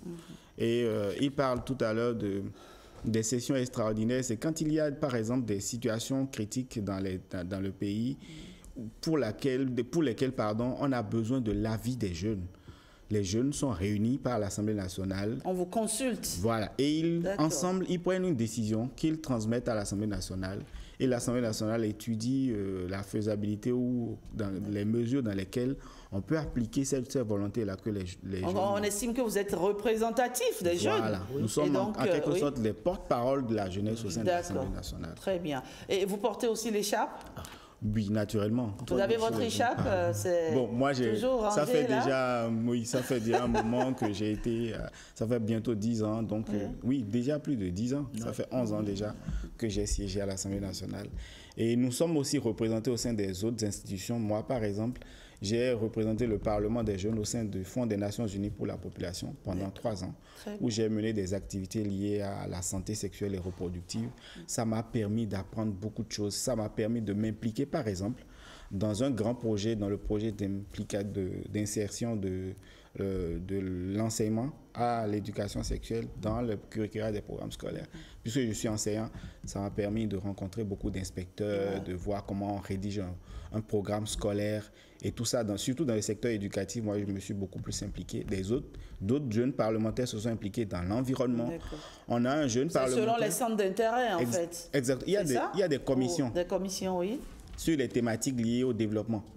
Nous avons par exemple un jeune parlementaire en France qui continue de militer pour le climat, Credo Gansou, qui travaille beaucoup avec les institutions internationales. Et ça, il a appris au Parlement des jeunes du Bénin. Donc l'engagement citoyen, ce n'est pas forcément pour devenir député. Oui. Il ne faut pas que les gens pensent qu'on va aller au Parlement des jeunes pour devenir député. Mais c'est impossible de passer par là sans quand même, sans devenir, on va dire... un cadre, sans devenir quelqu'un vraiment de... Oui, tout à fait. La finalité, c'est faire des jeunes, des crèmes, franchement des jeunes préparés à gérer le pays. C'est en réalité la finalité. À gérer pas forcément le pays, mais à créer quand même des structures pour conduire la jeunesse dans des thématiques liées au développement du pays. Donc, faire en sorte que les jeunes ne soient plus désorientés, qu'ils ne soient plus inutiles à la gestion du pays et qu'ils soient toujours, par exemple, sur les réseaux sociaux. Je crois que les jeunes, le Parlement des jeunes peut jouer un grand rôle dans ce sens. Et il faudrait que, par exemple, on communique beaucoup plus autour de cette institution-là. Merci mon cher Casimir. C'est la question que j'allais poser, M. Fagboron. On a le sentiment, on ne vous sent pas. Il y a un Parlement des jeunes du Bénin, mais on a du mal à lire vos actions. On ne vous sent pas sur le terrain.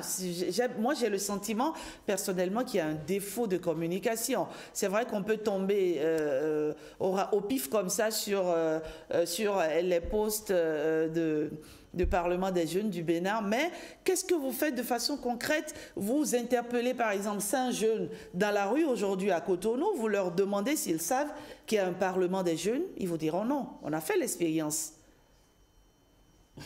Qu'est-ce qui ne marche pas à ce niveau? Non, vous savez, le Parlement des jeunes du Bénin pose vraiment des actions concrètes sur le terrain. Qu'on le veuille ou non. Mais vous ne communiquez pas assez, apparemment. En fait, c'est parce que le Parlement des jeunes du Bénin est une institution dirigée par l'Assemblée nationale. Donc, ce n'est pas une institution politique, ce n'est pas une institution en vrac au sein de laquelle les jeunes peuvent prendre la parole à tout moment. Non, quand ils veulent, c'est une institution, c'est une école qui forme des jeunes. Et ces jeunes ne peuvent pas se lever pour revendiquer des droits. Ce n'est pas du syndicalisme. Exact. Donc, les jeunes, nous communiquons beaucoup plus sur les activités que nous menons au sein des départements. On peut aller faire des vulgarisations, par exemple, sur le code de l'enfant. Et lorsqu'on fait ça, la presse n'est pas forcément intéressée par ces genres de... Je ne sais pas trop. Il faut inviter la presse, il faut associer tout le monde. Et ça prend vraiment du temps et les activités du Parlement. Il faut aussi beaucoup d'argent. C'est un budget pour communiquer. Oui, Monsieur Fago. Voilà, et justement ce qu'il a dit, et à cela je vais ajouter que bon, il y a une communication, c'est vrai qu'on ne communique pas vraiment comme ça parce que c'est une institution et tout ce qu'on fait vraiment est... c'est bien encadré. C'est bien encadré parce que nous sommes en formation, on ne peut pas... On dit que vous êtes sous la tutelle d'une institution encore, et donc si vous faites quelque chose, c'est que vous... C'est un peu comme à l'image. Vous imaginez un instant le Parlement des jeunes qui opine sur une question qui n'est pas... C'est-à-dire qui vraiment ne devait pas être le cas.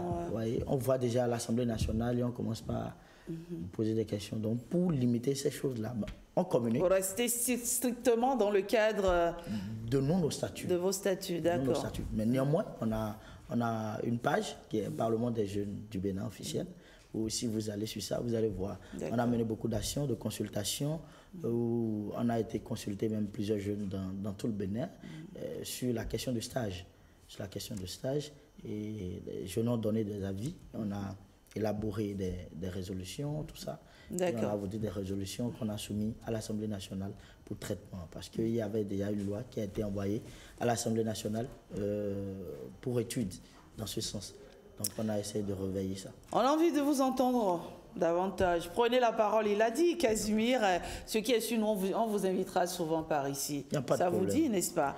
Alors, la nouvelle mandature sera bientôt installée, c'est pour quand? C'est prévu pour quand? Ça va se passer où?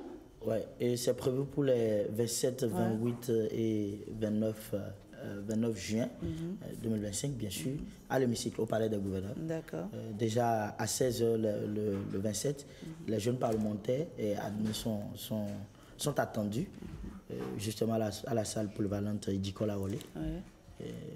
Et déjà, on va les briefer sur comment ça va se passer, on va les repartir dans les hôtels, tout ça. Et demain matin avec le bus de l'Assemblée nationale. D'accord. Voilà.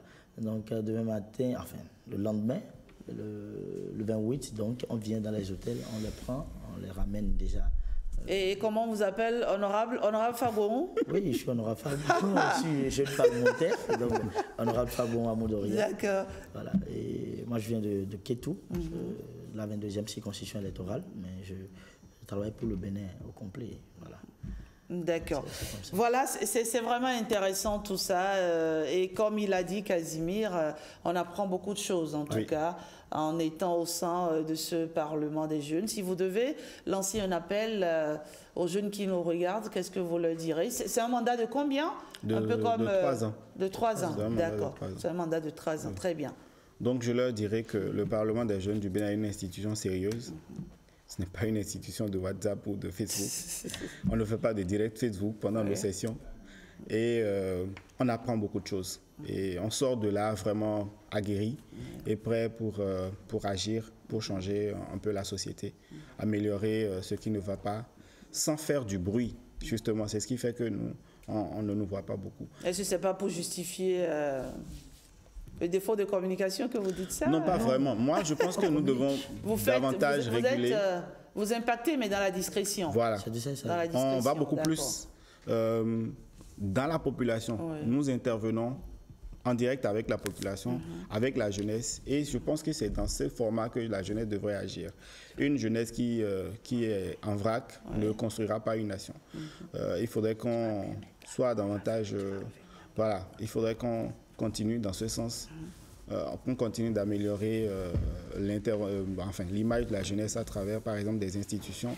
Il faudrait qu'on forme les jeunes parce que généralement, on dit mon peuple périt faute de connaissances et le Parlement des jeunes du Bénin est une institution de connaissances. Merci, mon cher Casimir. Alors, bonjour Nadège. Bonjour à vous, Rachidat.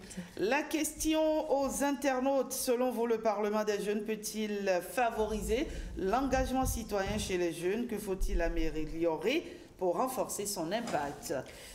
Qu'ont-ils répondu les internautes, Nadège? Bonjour, ça va? Bonjour à tous. Nos amis internautes nous ont laissé plusieurs commentaires ce matin.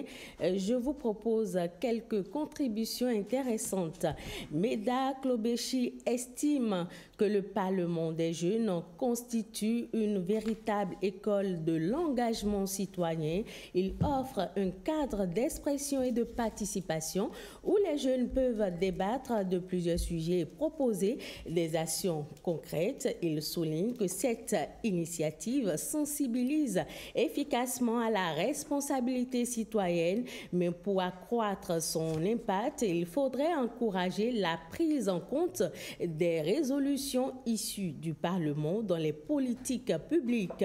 Il est crucial que les décisions des jeunes soient écoutées et respectées tout en veillant à ce qu'ils ne soient pas instrumentalisés par des intérêts politiques.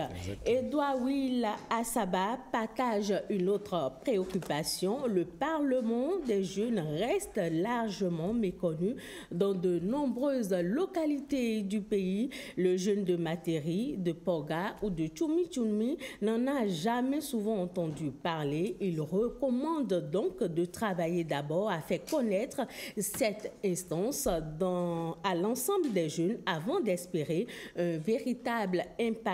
Pour Florentin Zoudi Ekpon, c'est une bonne initiative qui pourrait permettre aux jeunes d'avoir un engagement citoyen si et seulement si on ne les politise pas négativement. Le choix doit être démocratique dans le respect de la morale et de l'éthique. C'est en forgeant qu'on devient forgeron. Et Freud Bagidi, pour finir, souligne deux limites majeures: le manque de visibilité du Parlement des jeunes, mais aussi une restriction liée à l'âge.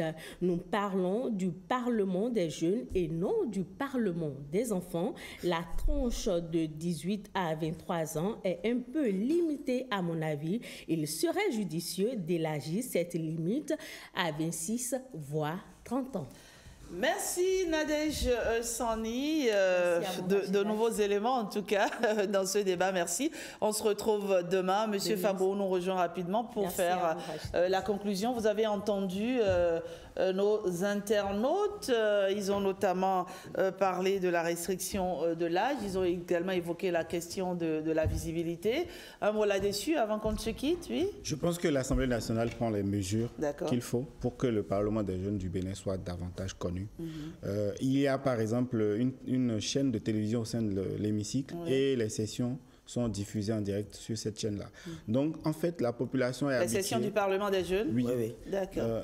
La jeunesse est habituée à des canaux de diffusion qui ne sont pas forcément ceux de l'Assemblée nationale. Donc, j'invite la jeunesse à désormais suivre les chaînes qu'il faut. La télévision nationale, la chaîne de l'Assemblée nationale, ce sont des chaînes sur lesquelles vous avez les vraies informations. Donc, j'invite la jeunesse à vraiment suivre ce qui se passe dans les grandes institutions et non ce qui se passe...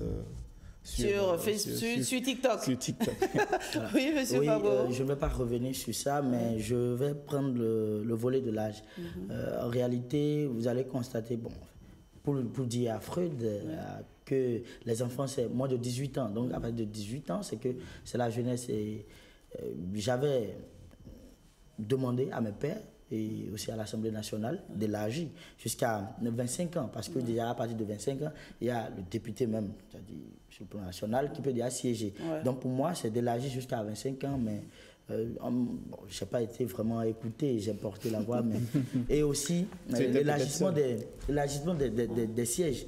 Il y a 109 actuellement. Donc j'ai porté ça à la tribune, oui, mais ça n'a pas été... On espère peut-être, qui sait, que le président Louis Gbaounou Vlavonou, peut-être qu'il nous regarde, peut-être qu'il entendra ce cri de cœur matinal et qu'il en tiendra peut-être grand compte. Si un internaute l'a évoqué, c'est que c'est d'une préoccupation majeure, c'est que ça leur tient à cœur et donc ça pourrait aussi permettre à tout le monde, en tout cas à à beaucoup plus de jeunes, je vais dire, d'y prendre part. Merci à vous, cher Fabon, merci d'être passé sur le débat de ce jour. Merci pour les informations que vous nous avez apportées. Merci également à vous, Casimir. Alors, pour plus d'informations, allez juste sur la page Facebook, n'est-ce pas, du Parlement des jeunes du Bénin. On a tout. Il suffit d'un clic, vous vous inscrivez. Et puis voilà, vous siégez comme voilà, l'honorable Benochi, comme l'honorable Aïe. Voilà, c'est intéressant en tout cas. Ça me donne des idées, pourquoi pas pour mes garçons aussi. Merci à vous et bon matin. Merci à vous aussi. Place maintenant à la revue de presse avec William. Bienvenue à Gare.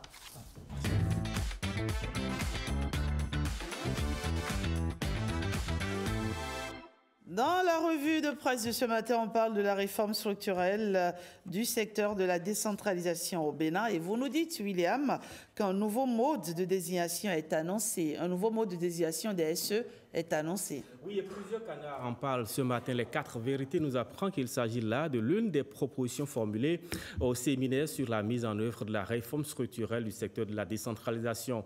Proposition validée hier en Conseil des ministres, écrit le journal et donc souligne le quotidien Le Paraquois qui cite un extrait du Conseil des ministres. À l'avenir, les maires procéderont au tirage au sort de 3 noms dans la base de données et choisiront parmi ceux-ci séance tenante pour pour servir en qualité de secrétaire exécutif. Mais alors, qu'en est-il de la réforme dans sa globalité? La Nation rapporte qu'il a été noté une satisfaction en dépit de quelques difficultés relevées ci et là. Les acteurs conviés au séminaire d'évaluation de la dite réforme ont salué sa pertinence et souhaité que sa mise en œuvre soit plus efficiente afin de faire définitivement de la décentralisation un véritable outil de développement socio-économique au service des populations à la base. Et politique nationale, que veut finalement le Parti communiste du Bénin et de quels moyens dispose-t-il pour y arriver? Oui, beaucoup d'interrogations sur l'offre du Parti communiste du Bénin. Matin Libre qui constate que depuis le marxisme-léninisme jusqu'à ce jour, le Parti communiste du Bénin n'a jamais été d'accord avec un pouvoir contre la révolution, contre la Conférence nationale des forces vives de la nation de février 1990, contre Nicéphore Soglo, contre Kérékou II, contre Boni Yayi, contre Patrice Talon. Mais que propose le Parti communiste du Bénin et de quels moyens dispose-t-il pour y arriver? Là-dessus, pas grand-chose à dire, souligne mon confrère la dernière sortie du premier secrétaire de ce parti qui pourtant se réclame de l'opposition au régime de la rupture est une diatribe contre le parti de l'opposition, les démocrates et plus encore contre son président, l'ancien chef d'État Boni Yayi. Alors que l'opposition cherche sa voie pour peser dans la balance en 2026, Philippe Noudjenoumen trouve que c'est le moment de rappeler les péchés du régime Yayi. Certes, souligne le rédacteur de l'article, chaque régime avec ses faits d'armes et ses péchés, mais se référer à Yayi pour mettre en mal le vœu d'alternance de l'opposition à la tête de l'État en 2026 n'est-il pas une façon de travailler à l'échec de cette ambition? Mon confrère indique que le combat de l'opposition devrait être arrivé à faire le consensus autour de l'oiseau rare, autour duquel les forces de l'opposition vont s'aligner pour faire échec au désir de continuité. Avec la posture pas trop saisissable de la FCBE, le premier secrétaire du PCB vient d'en rajouter une couche, se désole mon confrère, qui indique qu'il vient ainsi renforcer la perception d'une opposition minée par des querelles internes et incapable de faire front commun contre le pouvoir de la rupture. Mais alors, à qui est-ce que cela profite? S'interroge mon confrère. Merci William, bienvenue à Guy. On se retrouve demain pour la revue de presse. Place maintenant au sport avec Blaise Adinko. Et merci d'être toujours à nos côtés. Vous êtes sur Bonjour le Bénin et ça se passe sur Bénin TV. Voici le sport.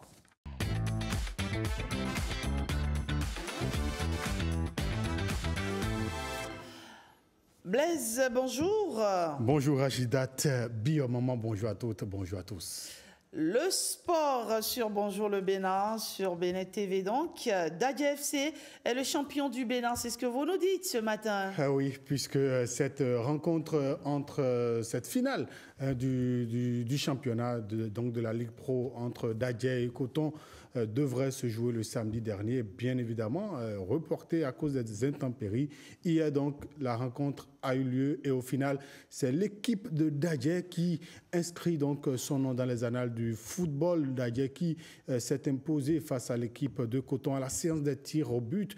Mais très tôt dans la rencontre, l'équipe de Dadje a pris les devants avec un but inscrit en première partie. L'équipe de Coton va égaliser en toute fin de partie sur penalty, séance des tirs au but donc entre les deux équipes. 5-3, victoire donc de Dadje qui remporte son tout premier trophée. On va dire clairement que c'est quand même le fruit d'une belle récompense pour une équipe de Dadje qui, avec l'arrivée au sein des clubs des directeurs sportifs, notamment Vincent Roturo, qui était là et qui a fait un très bon travail. Il est parti, il a laissé l'équipe à Patrick Agbeinou et aujourd'hui c'est Yaya Kone, l'Ivoirien, qui, pour sa première saison avec Dadje, remporte le titre de champion. L'année dernière, Dadje était en finale face à la même équipe de Coton.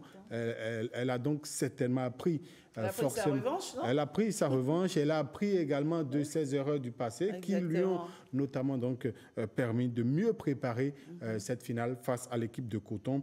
Très belle histoire. Victoire largement méritée. On va dire largement méritée au fil de la saison et au vu de ce qu'on a vu au cours de cette saison entre les deux équipes. Les deux équipes qui étaient d'ailleurs donc en finale n'ont pas démérité. Ouais.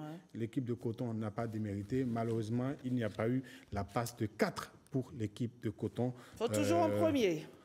Oui, c'est aussi ça. On va dire que Dadje veut mettre fin à l'hégémonie de Coton FC qui voulait également faire cette passe de 4.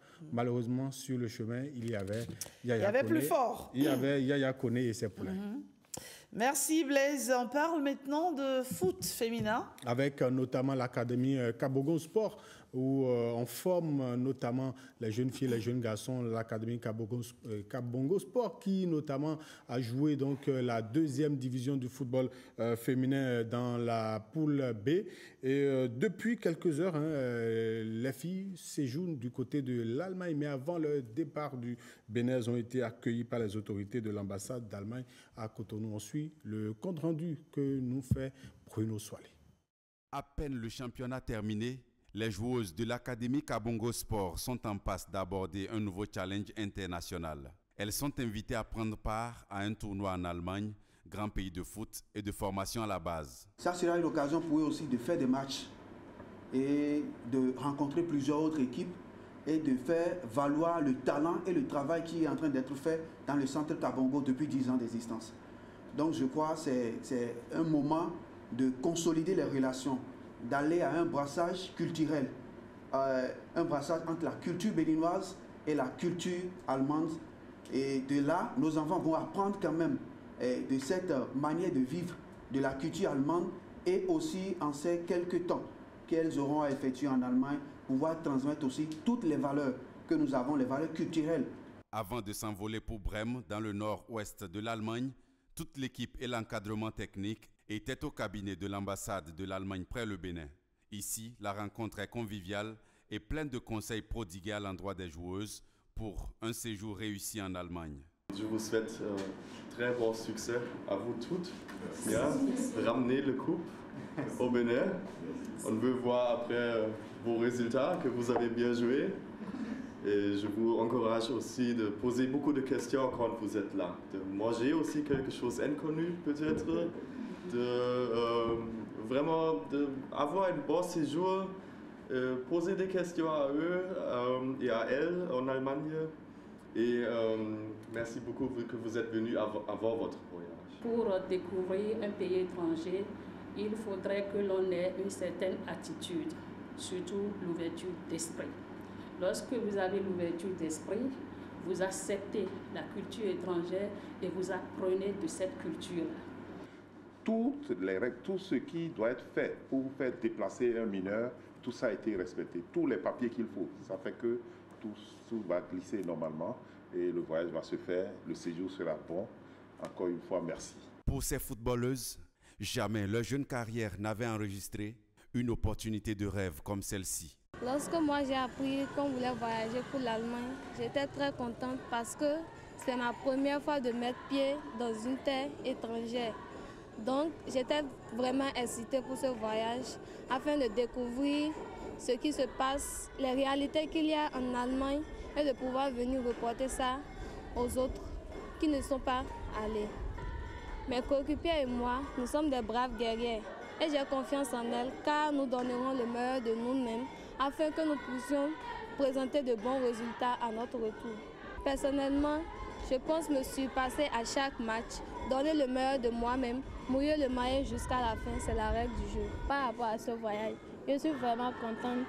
Je ne peux même pas dire à quel point je suis contente parce que mon rêve fait devenir une réalité. Parce que j'ai toujours rêvé d'aller à l'extérieur, dans un pays de l'extérieur et jouer, prouver ce que je sais faire et montrer mon talent aussi en tant que joueuse et à mon poste. Depuis un certain moment, le président Kabongo nous a demandé, nous parents, de tout faire fournir les passeports à nos filles.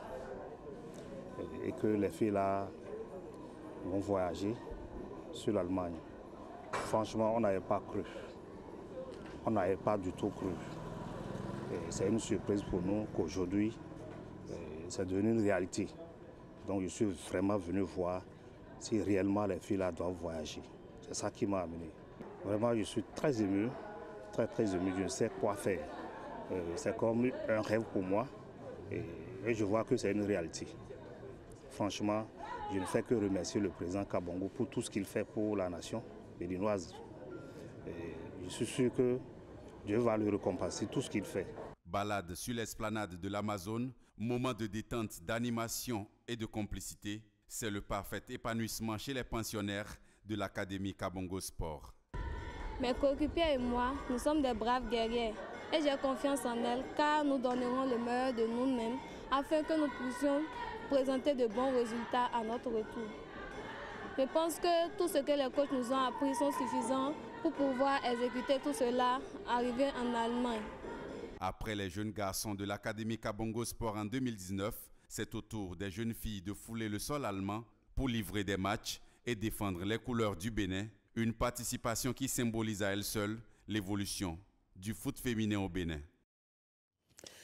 Voilà Blaise, ce sera tout pour l'actualité sportive de ce matin, n'est-ce pas? Ce sera exactement tout pour l'actualité sportive. On va se coincer demain. On va se retrouver demain, toujours sur Bonjour le Bénin, une seule chaîne, Bénin TV. Allez, prenez bien soin de vous. On se retrouve demain, 7h, 9h.